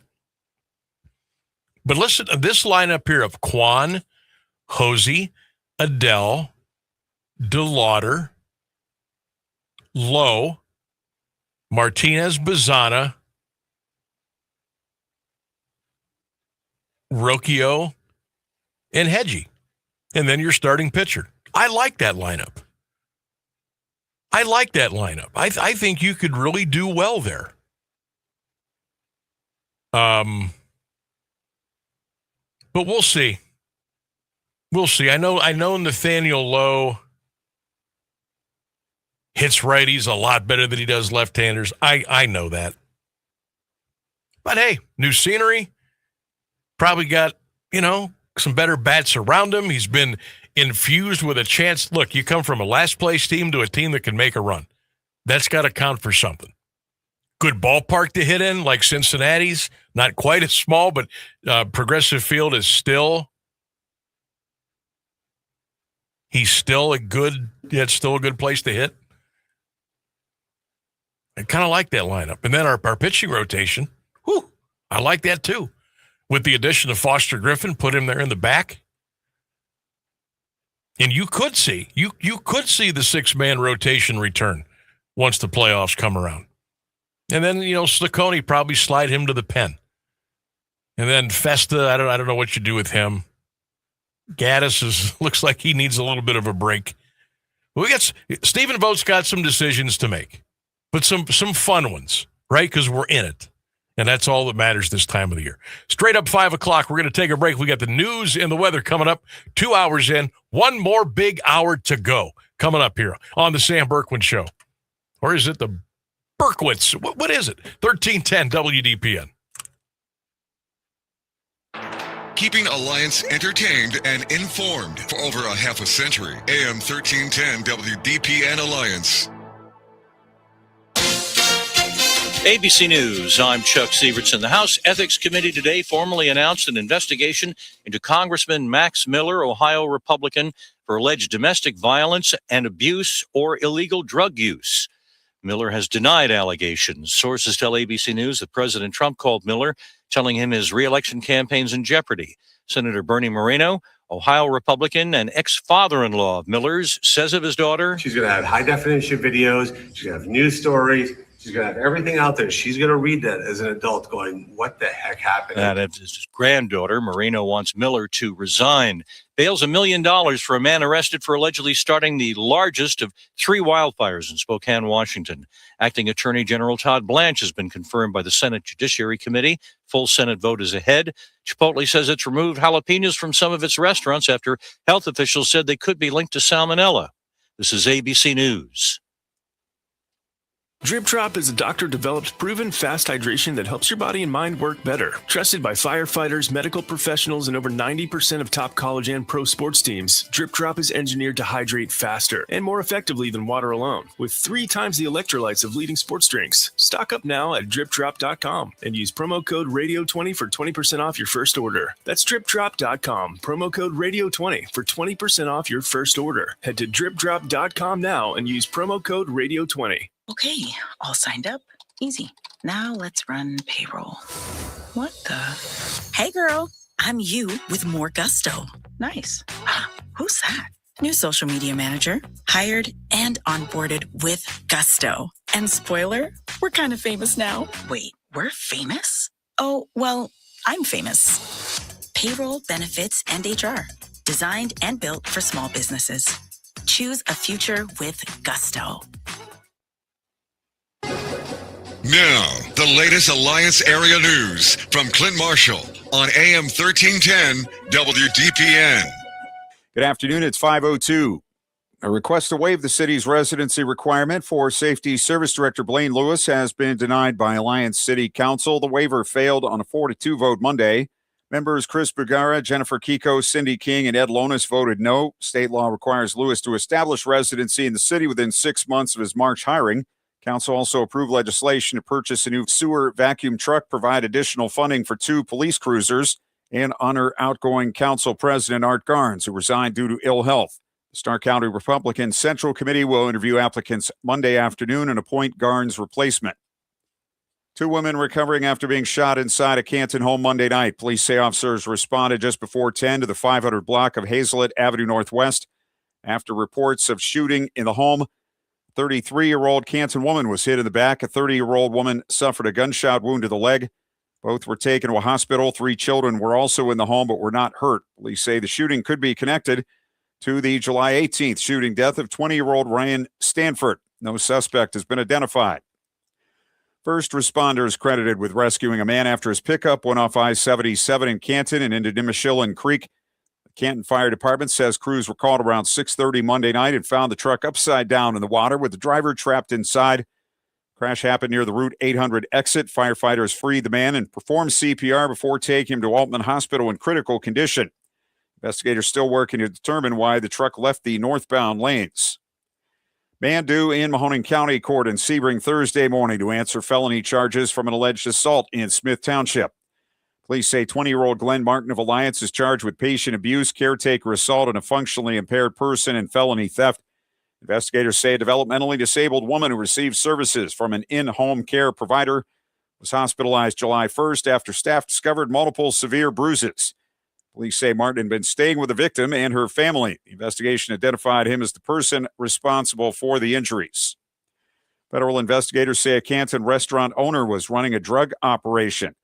45-year-old Jarek Daniels of Canton pleaded guilty in March to distributing methamphetamine and heroin, as well as illegal firearms possession. Authorities say May 2025 raids at his Navarre Road Southwest home and restaurant turned up 8 pounds of meth, 170 grams of heroin, cocaine, and 10 guns. Daniels was sentenced last month to 15 years in prison. His firearms are being forfeited.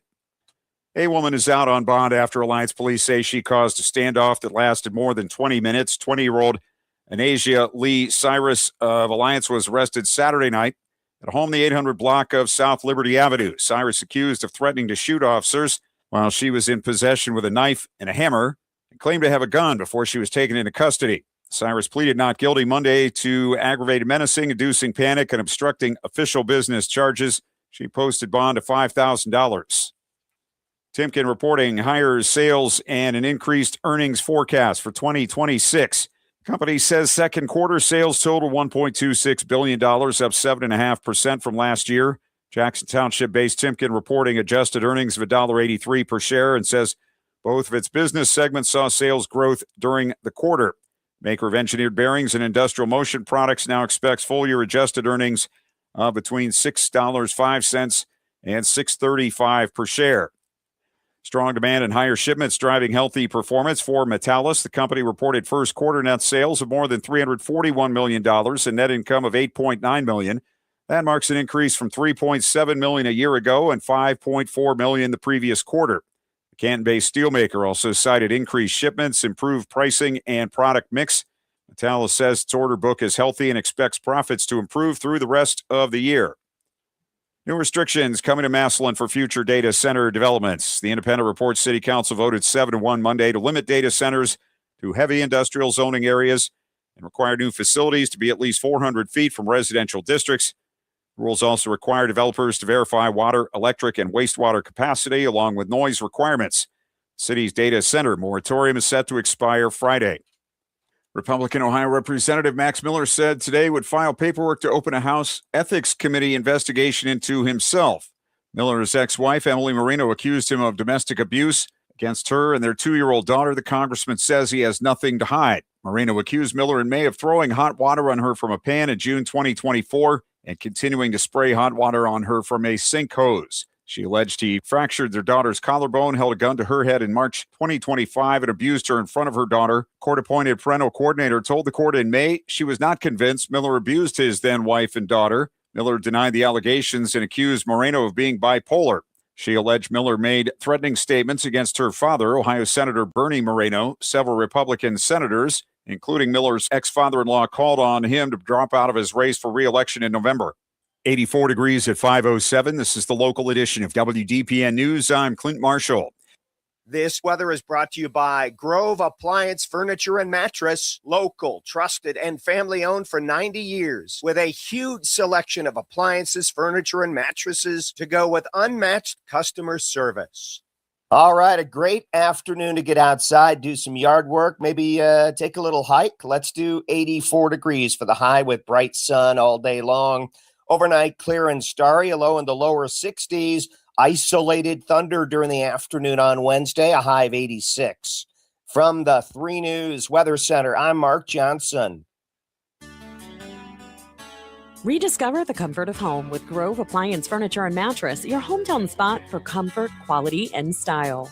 From sleek new appliances that make life easier to furniture that actually fits the way you live, Grove helps you create a space that feels like home. And with hundreds of fabric options, you can make it completely your own. Don't forget about their design center. If you're looking for a complete overhaul, they can help you with all of it, from cabinets and countertops to backsplashes and sleek appliances. Their local team takes time to find out exactly what you need. No pressure, no guessing, just honest advice and real service. And if you're upgrading on a budget, check out Grove's Scratch and Dent Room, where small imperfections mean big savings on top brands. Because when your home feels right, everything else just works. Grove Appliance Furniture and Mattress. Hometown comfort. Made simple. Come see us at Grove, where it always feels like home. Live from the AM 1310 WDPN studio, it's time for live and local sports talk. It's the Sam Bourquin Show. I'm ready. Give the show a call at 330-821-1310. Good call, meatball. Watch the Sam Bourquin Show on the AM 1310 Facebook page, the Q92 YouTube page, and on X. This is the Sam Bourquin Show on AM 1310 WDPN. 2-2. Garcia gets it a ride. Deep right field. Welcome to the Bronx, Luis. Yankees lead. Burleson has hit another 2-run homer. Holy cow. What a night. Jen. There you go. On its way. Kevin Alcantara. A 2-run homer. He got to the ballpark an hour before first pitch. Here comes the 0-2. Challenge. Henry Davis. ABS powered by T-Mobile. Ball. Catcher's challenging. Struck him out on a challenge. Raised the Jolly Roger. How about that? Game ended on a challenge last night with the Pirates and the Brewers, and the Buccos win. So, yeah, they raised the Jolly Roger. Gardo's back in action tonight against the Mets, 640 Progressive Field. Here we go. Welcome back to the Sam Bourquin Show, AM 1310 WDPN. We got one more big hour to go. Thanks for hanging out with us on this beautiful Tuesday. Hope all of you are having a great day, enjoying the fantastic weather, getting ready for all the Hall of Fame activities. Hope you're enjoying the Carnation Days Festival, which has been underway now. Lots of cool things coming this week as well. We are going to be in the parade Saturday, coming down State Street. So look for us in the Carnation Days Parade this Saturday. think the parade steps off about, 11:30-ish, something like that. I know we got I think it's around 11:30. I had the brochure. I know. I thought there was one in here. The pamphlet, Where'd they all go? I think they're still out in the lobby. I'm going to go find one so we can confirm that. But look for us to come up in the parade this Saturday. We'll also be, a lot of us will be in the Pro Football Hall of Fame Festival Enshrinement Parade earlier on Saturday. So this will be a first. This will probably be a first for a lot of us. We will be in 2 parades in the same day within hours of each other. Now, logistically, I have no idea how this is going to work. I have no idea how we're getting from A to B to C to D. I have no idea. Apparently, that's going to take place during the big meeting tomorrow. The Grand Parade steps off at 11 on Saturday. On 11. 11 a.m. 11 a.m. And the Hall of Fame parade steps off at 8. Oh. So, yeah, this could be fun. With road closures and all those, this could be interesting. So, yeah, but we're looking forward to it. So make sure you look for us in the Hall of Fame parade Saturday morning, and then later on in the Carnation Days Festival parade late Saturday morning. We'll be in both. In between those, probably going 85 on 77. Well, I don't know. I don't know how this is going to work. I really don't. Then I will be headed right to the enshrinement ceremonies at the stadium after the Carnation Days parade, and I'm not going to be on time for that because that starts at noon. Oh, so that's not happening. Good Lord! So I'll be getting there late. 1:30. That'll be pushing it. Yeah, that'll be pushing it. The parade steps off at 11 here in Alliance. That probably won't be over till 12:30. Maybe even closer to 1. Yeah, I'm looking at if I'm at the stadium by 2, you're doing pretty good.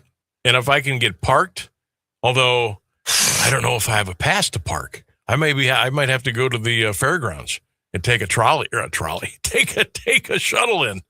So we'll see how it goes. But we'll get her done. That's a good idea. Trolleys in downtown Canton. Yeah, sure. Just like San Francisco. Yeah, trolleys going up and down the street. It'll be fun. Yeah. You don't think they're folksy and cool and Americana or whatever the word is? I think in San Francisco they're cool because you got those big hills. Oh, very true. And they're coming up and down on the track, and it's just a thing. It's very iconic. Yeah, I don't know if that would work here. Yes, Canton's not big enough. I don't think it's big enough now. But, lots of stuff going on this week and weekend with the Hall of Fame and the Carnation Days Festival. Of course, we love to be a big part of both between 1310 WDPN and Q92. And we'll have some fun with you this weekend. So be on the lookout. And, we're going to have some fun. Friday afternoon, 4 until 6, I'll be doing the show live from Stadium Park. We'll be there for the Pro Football Hall of Fame Fan Fest. We'll be on the air 4 until 6. Friday afternoon here on 1310 WDPN, myself and Brian Beatty. We'll be checking out everything that the Fan Fest has to offer. I'm looking forward to that. Food trucks aplenty. They're going to have, hopefully we get some interviews, maybe some past Hall of Famers will be walking around. You never know. Friday between 4 and 6 right here on 1310 WDPN live from Stadium Park and the Fan Fest. What else is going on? You got the concert, Lainey Wilson, Sunday night. You got 2 parades on Saturday, Hall of Fame and the Carnation Days Festival.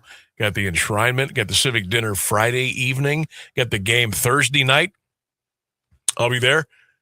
Just putting some stuff out on social media, some videos, and we'll have some fun there. What else is coming up? I think the fashion show, I believe, is still Friday. There's been a lot of changes over the years in the festival. Sometimes if I don't have it right in front of me, I forget what's all going on. But the first play will be happening. So there's a lot of cool stuff going on. Praying for good weather. Weather looks a little shaky, to be honest with you, but we're hoping for good weather here the rest of the week. I know a lot of folks I've been reading up on social media. A lot of people have been going to the Carnation Days Festival events. And they've had a little food fest going on too. Somebody said they had over 30 food vendors this year, which was like 2 or 3 times what they've had the last couple. I've heard they've got everything from A to Z for your food aspirations. And I'm thinking, man, I'd love to go down there. Check that out. I love food trucks.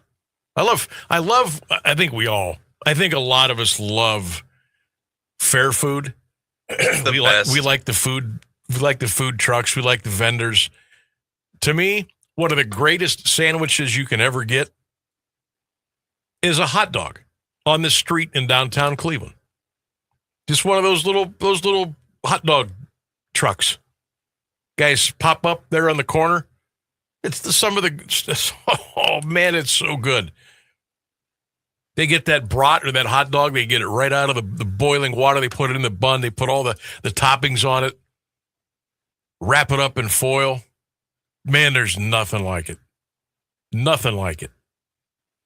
Just give me a dog on the street. Little stadium mustard on there. It's beautiful. But I love the fair stuff. I bet you we'll see if the boss can give Brian Beatty and I $100 to eat at the Fan Fest on Friday. We'll see how fast we go through that $100. Oh, God. You know, me and Beatty, we'll crush that $100. Within an hour, we'll spend it. Guaranteed. Oh, yeah, those food trucks are delicious, but not cheap. No, that's exactly right. I bet we could go through $100. Like if we met up there at the park at like 1:30, 2 o'clock, and just walked around to some of the vendors, we would spend the $100. I bet you in less than an hour. Oh yeah, and we wouldn't be gorging ourselves, but we would go through the hundy that fast. Maybe we'll try to do that.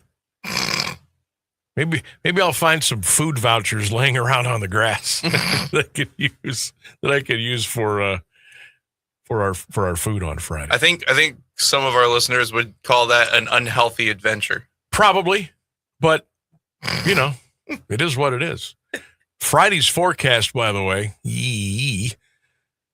thunderstorms, high of 82, chance of rain 70%. Friday night, chance of rain 70%. Scattered thunderstorms. Rain Thursday night, too. Hopefully that'll switch by the time we get there. Because you don't want to be sloshing around in wet grass. Not good. Especially with wires and cords and outlets and stuff like that. No, power and water don't mix, unfortunately. Computers. Nope, they don't like water either. Good. It's all bad. Come on, Mother Nature. We don't ask a lot of favors, but we're asking one for this week and weekend. Just keep it dry. And if you want to let it rain next week, that's okay. But just make it nice this week. You're asking for the wrong favor in the wrong state. True. That is true. Can you believe, I was talking to Keller about this today. It's August the 4th. I don't want to talk about it. August the 4th. And remember, the Hall of Fame stuff is a week later this year than it usually is.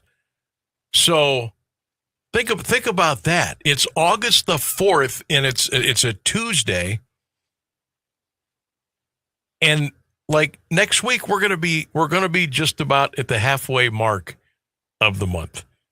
Kids are gonna be back in school or getting ready in the next couple of I think everybody's back in school by the 20th or 21st. I'm pretty sure.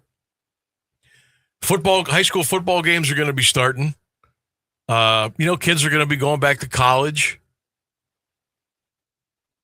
This year, for some reason, right when we hit July 4th, we just zipped to August the 4th. The last month, to me, feels like it's been about 10 days.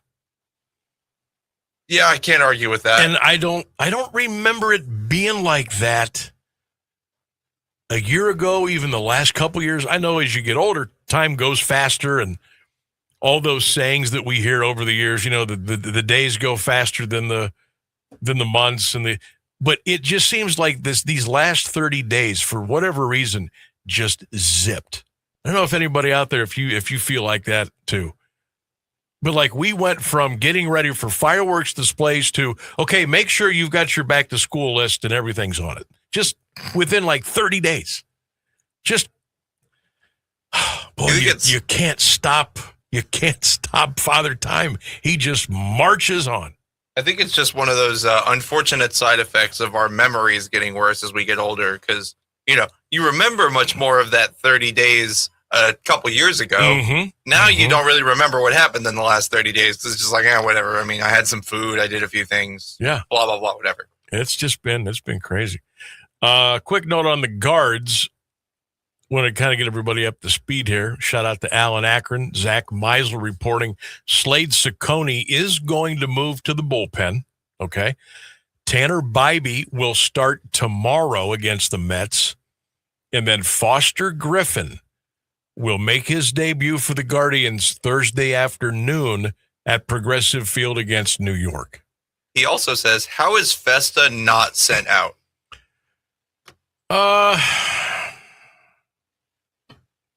It could still happen. Give it time. It could still happen. I mean, he hasn't been horrible, but he's not a guy that you're going to ride to get you to the promised land. And I know Matt Festa is kind of like I don't know if he necessarily, like, I can't really define his role for you. He's certainly not long relief. He's not a closer. I don't really look at him as a setup guy. He's just a dude. And maybe he just kind of stays on the roster because he's serviceable whenever Stephen Vogt wants and needs him to do. I don't know. But the Ciccone thing, you kind of saw that coming. You kind of knew that he was going to go to the pen, and he has. But now I'm fired up to see Foster Griffin Thursday afternoon against the Mets. That'll be fun. 330-821-1310 is our telephone number. Text line, always open for you, 330-944-5179. The Q92 Radio YouTube channel, the chat room is open, and it's rocking as well. We'll step away. We'll come back with more of the show, 1310 WDPN. AWP Safety, North America's leading traffic safety company, is hiring traffic control flaggers, and they need you. Join AWP as a protector for steady work and an important job keeping people safe. They offer paid training, certification, referral bonuses, and advancement opportunities. To apply, visit jobs.awpsafety.com. That's jobs.awpsafety.com. The 66th Annual Greater Alliance Carnation Festival is underway. Welcome to all. This beloved tradition pays homage to Alliance, known as the Carnation City, and promises an unforgettable experience for everyone. Tour the Haynes House, Mabel Hartzell Home, and the Beach Creek Gardens this week. Rodman Public Library is hosting a used book sale, and enjoy free craft displays, delicious food, and captivating live entertainment during Carnation Days in the park. Immerse yourself in Shakespeare as you like it at the historic Glamorgan Castle, a truly must-see experience. Thursday kicks off the famous Carnation Days in the park. Your pet can join in the fun at the pet show and look to the sky for the beautiful, breathtaking hot air balloons. And mark your calendars for the main event Saturday, August 9th, with the Grand Parade at 11 a.m., marching from State Street to Broadway Avenue. Then head to Silver Park for more fun and a heart-pounding fireworks show that evening. Make lasting memories. Check out all the events at carnationfestival.com. My name is Erica, and my son, Kason, is a patient at Shriners Children. My oldest called me and said, Kason got burnt. I said, how bad is it? He wouldn't answer me. Before we could see Kason, the trauma doctor came in and said he needs to go to Shriners. To survive a burn injury and to return to life unafraid and full of joy and be who you're supposed to be is what we strive to deliver to our patients. His injury was a big injury, and I think a testament to the care that we provide. He's fully functional. He's riding his dirt bike, doing all of the things that you would want him to do. I can't think of another system that has the impact on pediatric patients that Shriners Children's does. I wouldn't do anything else. We're just so thankful that Kaysen is still here because things can change in the blink of an eye. Go online right now to loveshriners.org. For 75 years, the Muscular Dystrophy Association's voices have thundered through the halls of Congress. For 75 years, we've willed the impossible into existence. For 75 years, the MDA community has pushed the science, Shifted the narrative, and established the field of neuromuscular medicine. And until that day, when this is all a thing of the past, You couldn't stop us if you tried. Join us and celebrate 75 years of breakthroughs at MDA75.org. Hi, I'm Kristen Bell. As a mom, I want my kids to have full bellies, big dreams, and all the energy in the world to chase them. But right now, millions of kids in America are living with hunger. No Kid Hungry works every day in schools, in communities, and during the summertime to make sure kids have healthy meals all year round. So let's do this. Let's give all the kids the chance to grow up healthy and strong. Go to helpnokidhungry.org today.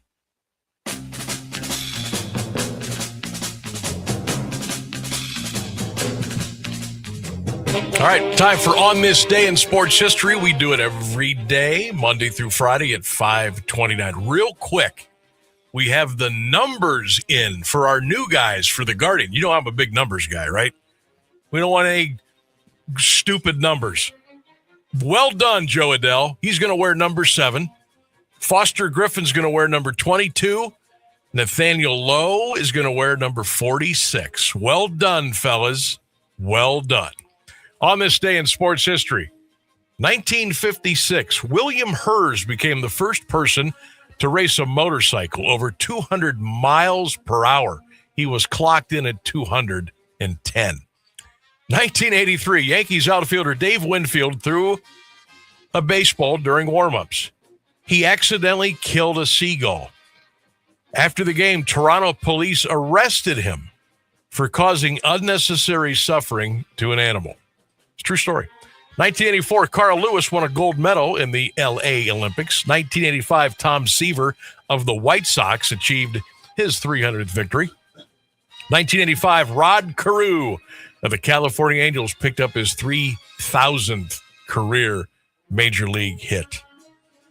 On this day in sports history, I think in 1996, Kenny Lofton made one of the greatest catches in center field of all time. It's a drive to center field. That's well hit. Back goes Lofton. He is on the track. He is at the fence. He leaps, and he makes the catch. What a play by Kenny Lofton. He went over the top of the fence. Oh, you talk about timing. He just took a home run away from B.J. Surhoff. Listen to this crowd. They're on their feet cheering Kenny Lofton. And hey, boy, he did last weekend in Baltimore. Jack, this was a much tougher play, and this ball was a good 3 feet out of the ballpark. Wow. And this capacity crowd is going crazy. Great camera work there, guys. That was unbelievable. Kenny Lofton scaling the wall to take a home run away from B.J. Surhoff. And you got to hear 3 of the greats, right? You got to hear Herbie Score, Jack Corrigan, and the late Mike Hegan. On this day in sports history, what a day, what a play. News and weather coming up next, 1310 WDPN. The latest news and the current Alliance area weather forecast are up next on AM 1310 WDPN. Good afternoon. It's 5:30.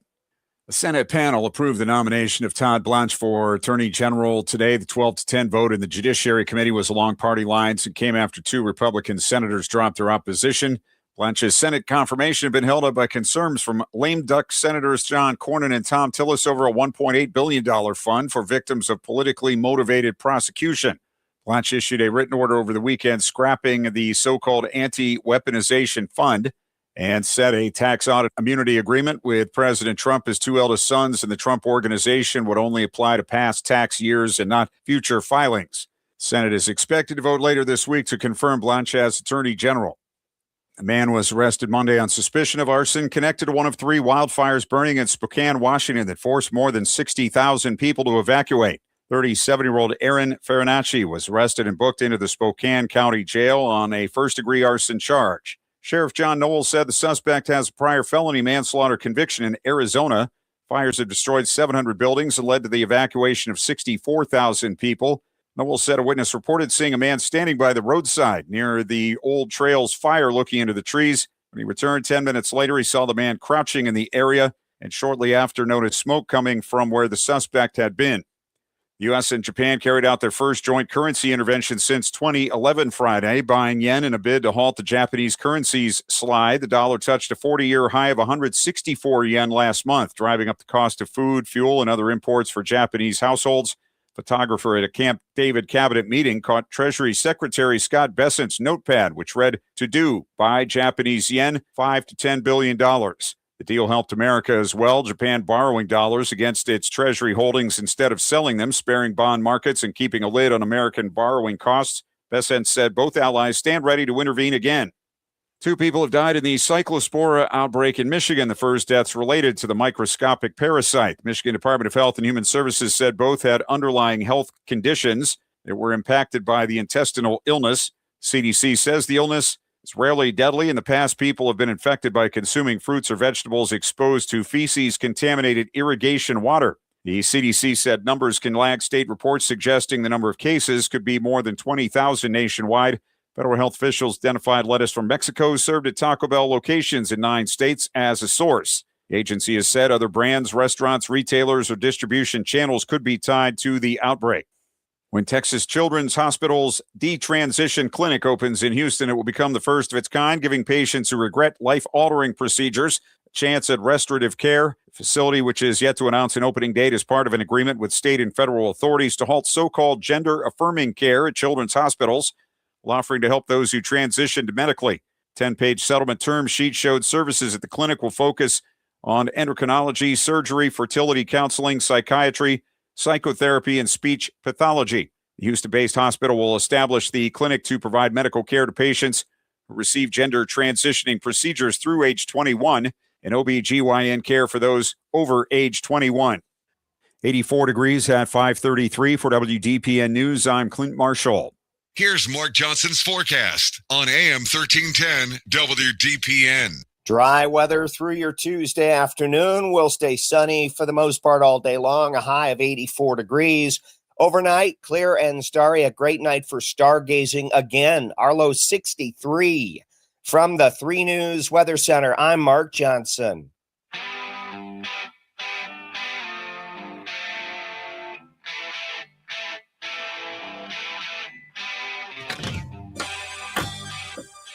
$1310 WDPN. Welcome back to the Sam Bourquin Show.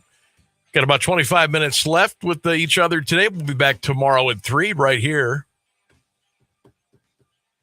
Thursday we'll be on at 3. Friday we'll be on at 4 until 6. Don't forget, Friday's show is from the Pro Football Hall of Fame Fan Fest at Stadium Park. So we're looking forward to that.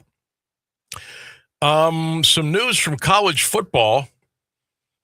Indiana star defensive lineman Stephen Daly, he will return. He will return to the Hoosiers football team for his 5th year. He led Indiana last year in tackles for loss with 19 and 5.5 sacks.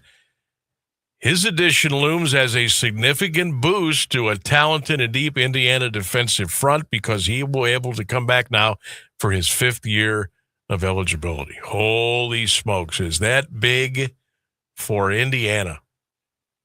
Wow. Wow.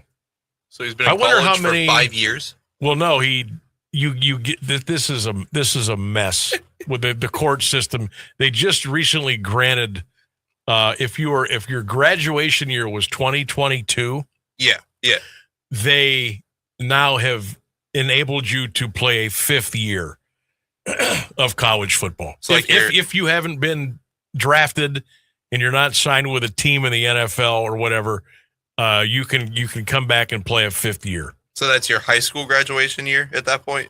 No, your college graduation year. Oh my God. So you can play 5 more years after No, a total of 5. Oh, okay. You're allowed to play 5 years now. It used to be you could play 4 years in college. Freshman, sophomore, junior, senior. Then you had redshirt years because the coach wanted to hold you back a year, get you bigger, faster, stronger, tougher. So they would give you a 5-year window. Then there was this thing called a medical redshirt, where if you had, serious injury or surgery, they granted you another year of eligibility. Then when the COVID nonsense came around, you had guys that were getting 5 years of eligibility. Then they added another year for the COVID. So it was 6 years of it. It was a complete mess, a complete mess. So now they kind of had things kind of straightened out a little bit. But this judge a couple of weeks ago rendered a decision. Now, if your graduating class was 2022, you could play a fifth year. So guys thought they were done playing. They thought they used their eligibility up. And not everybody gets drafted to go play in the NFL. Not everybody can go play football somewhere else. Exactly. Okay. So some of these guys are now starting to triculate back to college because they now have a fifth year of eligibility available to them if they want it. Interesting. Okay, and good. so far that's what's going on there. Thank you. Wanted to get that straight because I know we touched on that a little bit yesterday, and I was still a little confused. But now I'm good. Well, because that is crazy. It is confusing. I hear. As we say, the rules change every day. Yeah, deliberately obtuse. I mean, the courts and the NCAA and these other, they move the goalpost every day. They just, okay, that sounds good. Well, that'll be a rule. And then 2 days later, we really don't like it. Let's go back to the way it was. And then 2 weeks later, we talked about, this is what we're good. They just make the rules up as they go. As long as you got a judge to agree with them, that's totally fine. And that's all it takes. Yeah. That's all it takes if you find a real friendly judge in Texas or Georgia. You can do that. And, well, there you go. Friendly judges only in the southern states. It's crazy. It's how much widely accepted fact. Scooter says, I can see it now. Kids knocking on the voicemailer's door. Hey, mister, can we have our ball back? If you missed it earlier today, we had a voicemailer that left the message. And he's not very happy with me, and he's not very happy with me and my show. And we thought, well, you know what? Let's play that back for everybody and fill them in on what's been going on. Yes. Can't we get this Berkowitz off of there for 3 hours every day? I have to shut my radio off for 3 hours. I think an hour of him's enough. The guy, he calls people idiots and stupid and everything. He's the one that's stupid. And he's got more bull than anybody I ever heard. Take him off the damn air for two of the 3 hours. Thank you. Get him off the air, Berkowitz. Get him out of here. I don't think he's full of bull. He's full of bull bleep. I will stand here and say that I don't think anybody you've called an idiot was not an idiot. So, I mean, calls him like I sees him. Yeah, I guess. I mean, I may have done that once over the last 16 or 17 months. I think we definitely called Myles Garrett an idiot when he was speeding irrationally. Yes. And that's stupid behavior. So I will stand by that. Yeah, I don't know who else I've called. Yeah, I can't think of anybody else, but I know we called him an idiot because obviously. Yeah. That's so funny. So yeah, this Berkowitz guy, get him off the air. Yeah, I don't know what he looks like or anything. Poor guy's got to turn his radio off for 3 hours a day. I just realized this Berkowitz guy worked here. Yeah. I've been here 13 years. I don't know who he's talking about. Crazy. So yeah. Now I'm terrified. But thanks for listening. We have a ghost working here. Thanks for listening. Sam, great show today. Very happy with oh my God. You got it. Very happy with what the Guardians did yesterday. I'm thinking AL Central Division, at least I'm dreaming big. Yeah, why not? Why not? I love what we did yesterday, too, for sure. Mets for 3. We go to Chicago for 3. Boy, it'd be sweet by the end of the week if we were like 62 and 59, something like we're a game over 500 now. It'd be nice if we could boy, I'd love to sweep the Mets. I'd love to sweep the Mets. I'll take 2 out of 3. It's okay. I'd love to take 2 out of 3 from Chicago. I would be happy if we take 4 out of the next 6. If we come out of this 61 and 58, I would be so happy. Now, don't forget the White Sox play the Red Sox the next 3 nights. Red Sox are battling every night, okay? And they've been playing pretty well, especially at Fenway. They're 8-2 in their last 10.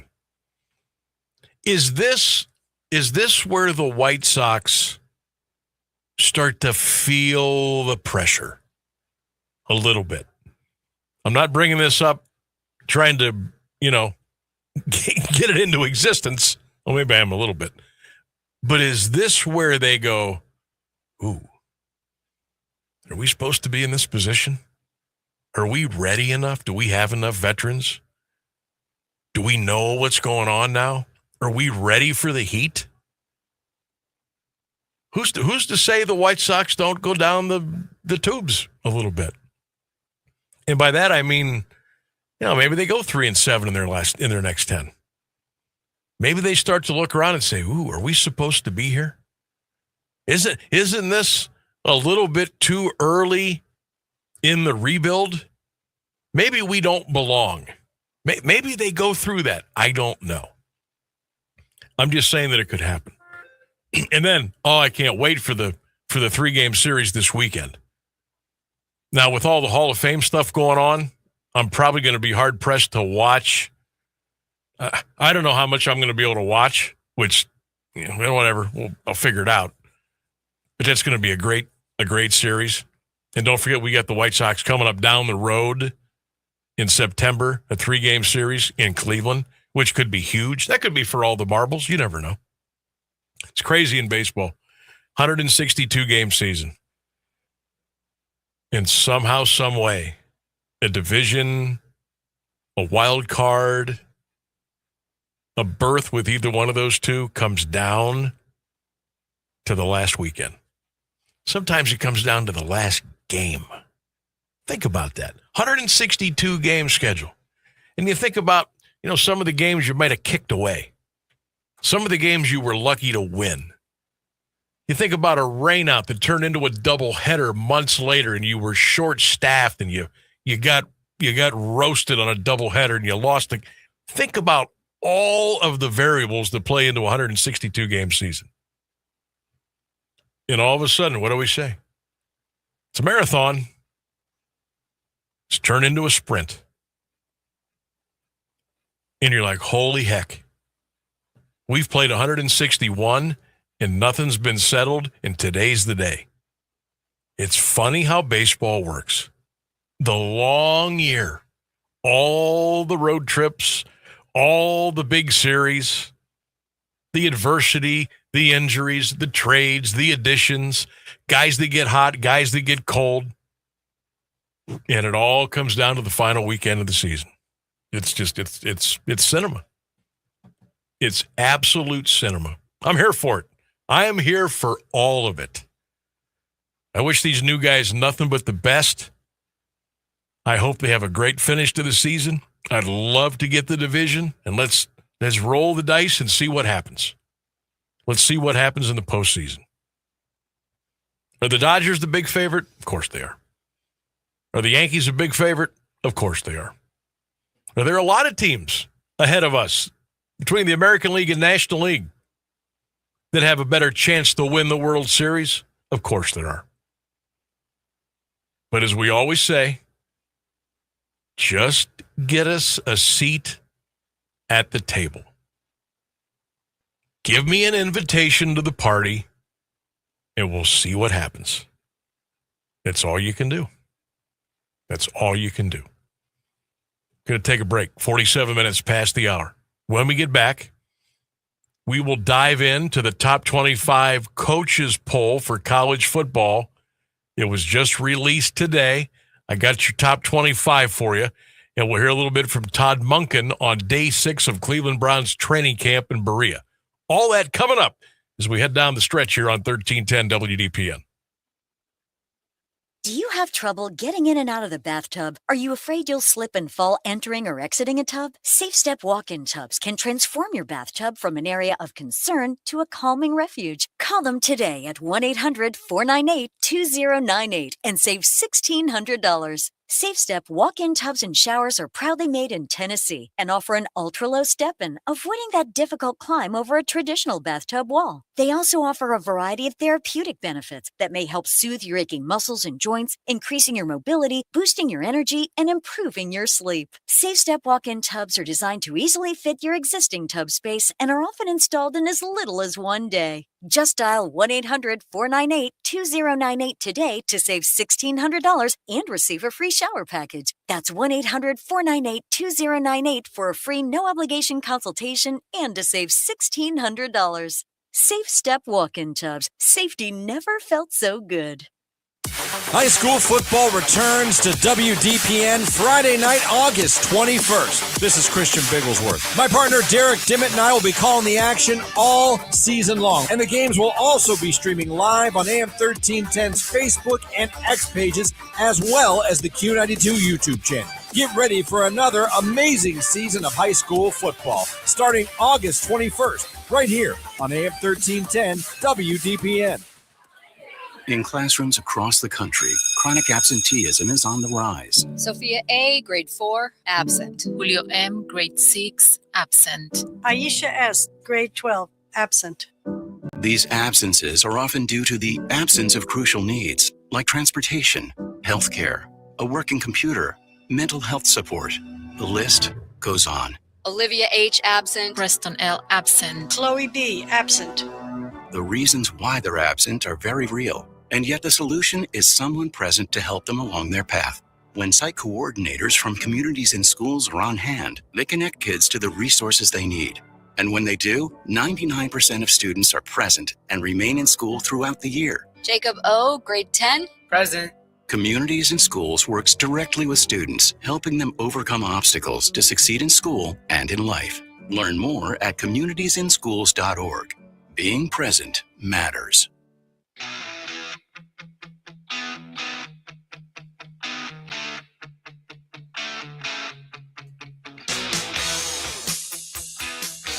Hey, shout out to our friends at AWP Safety, proud sponsors of the Sam Bourquin Show, and we'll get you ready for the AWP Safety Football Fridays coming up here once the high school football season returns.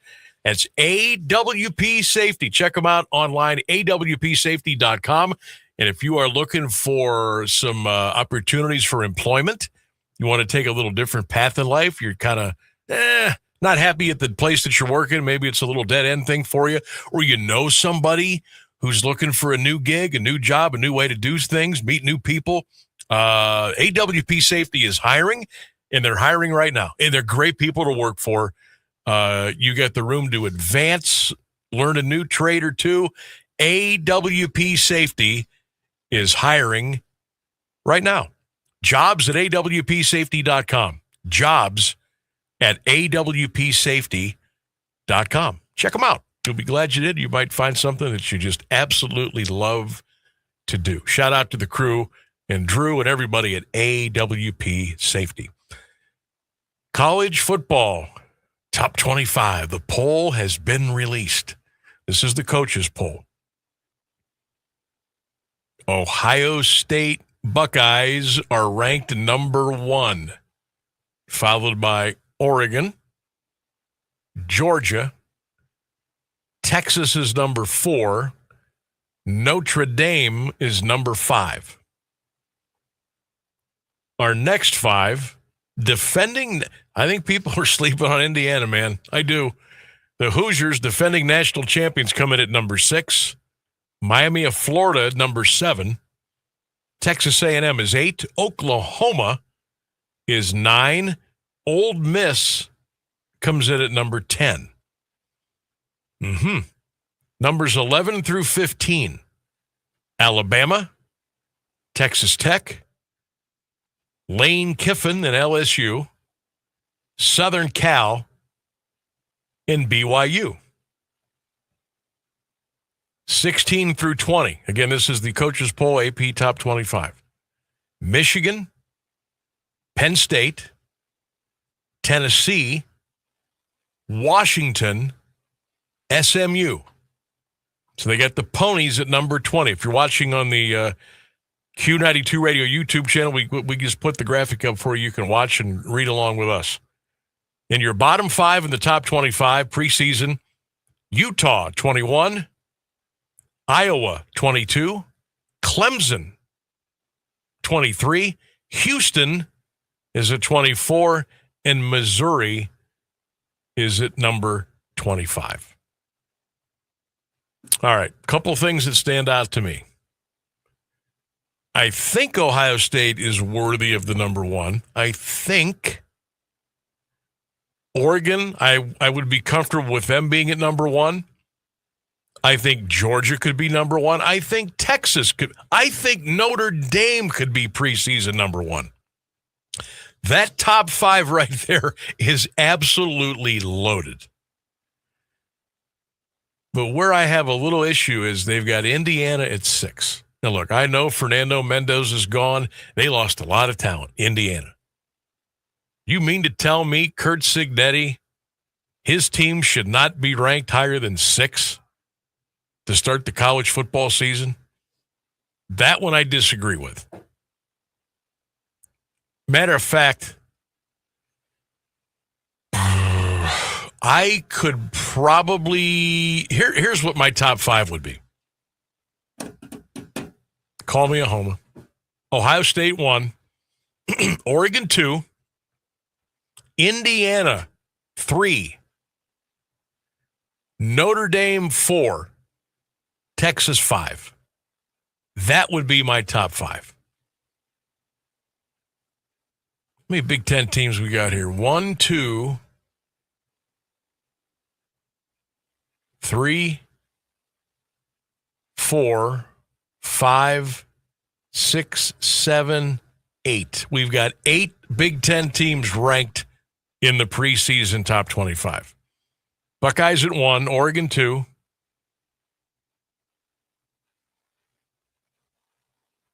USC at 14, Michigan 15, Penn State 17. I'm sorry, Michigan 16, Penn State 17. Washington 19, Iowa 22. That's a pretty good chunk of the top 25. Now, next question here is, or should be, how many SEC teams are in the top 25 preseason poll? Georgia, Texas, Texas A&M, Oklahoma, Ole Miss. That's 5 already. Alabama would be number 6. Tennessee would be 7. And Missouri would be 8. So between the Big Ten and the SEC, 16 of the top 25. What else would you really expect? What else would you expect there? I'll tell you what, though. A lot of people think, a lot of the experts love Notre Dame. Even with Jeremiah Love going off to the pros, they love Notre Dame. I think Notre Dame absolutely is in play to win the national championship in college football. Absolutely, they are in play. Their schedule it's good, it's solid, but it's not going to break them. Okay? It's not going to break them. And I think if they stay healthy, maybe get a bounce of the ball one way or the other that they need in a particular game, I think the Irish could play for a natty. I believe it. I really do. I really like their coach. I really like Coach Marcus. I think he does a great job. He came into Notre Dame and just took over. And if he didn't run into Ohio State a couple of years ago, they may have had a national championship. A lot of times Notre Dame gets overranked, overhyped, overrated, over this, over that. This team's really good. Couple of key transfers, some returning starters, great coaching staff. Obviously, they can get anything they want for the football program. And I think the schedule is doable. We talked about this. You open with Wisconsin. They should beat them by 2 touchdowns at least. Rice, North Carolina, or Michigan State, they're going to be better, but not going to be good. Purdue, North Carolina, I think, is a mess. Stanford. I mean, I don't think BYU is going to be tested, or I don't think Notre Dame's going to be tested until they play BYU on October the 17th out in Provo. Then they've got Navy, which is usually tough, but Notre Dame usually finds a way. Miami of Florida comes to South Bend November the 7th. Oh, save me a seat for that one. Boston College sometimes can be a pain in the rear of Notre Dame. Sometimes, but they got Boston College at home. SMU comes to South Bend on the 21st of November. Then the Notre Dame goes to Syracuse. Thanksgiving weekend. Folks, I think they can run that table. I really think they can. All right, that's going to wrap things up for us here on the Sam Bourquin Show, 1310 WDPN. Thanks to Rainsburg. Great job as usual. Thanks to all the callers. Yes, even that guy that shout out to Berkowitz. Called me Berkowitz. Thanks for calling. Thanks for everybody for emailing and chatting and commenting and texting. We always appreciate the interaction here on the show. And we'll do it all over again tomorrow at 3 right here on AM 1310 WDPN. Until then, and as always, you know the drill. Go Browns, go Bucks, go Guards, go Cavs. Have a great night, everybody, and we'll see you tomorrow. So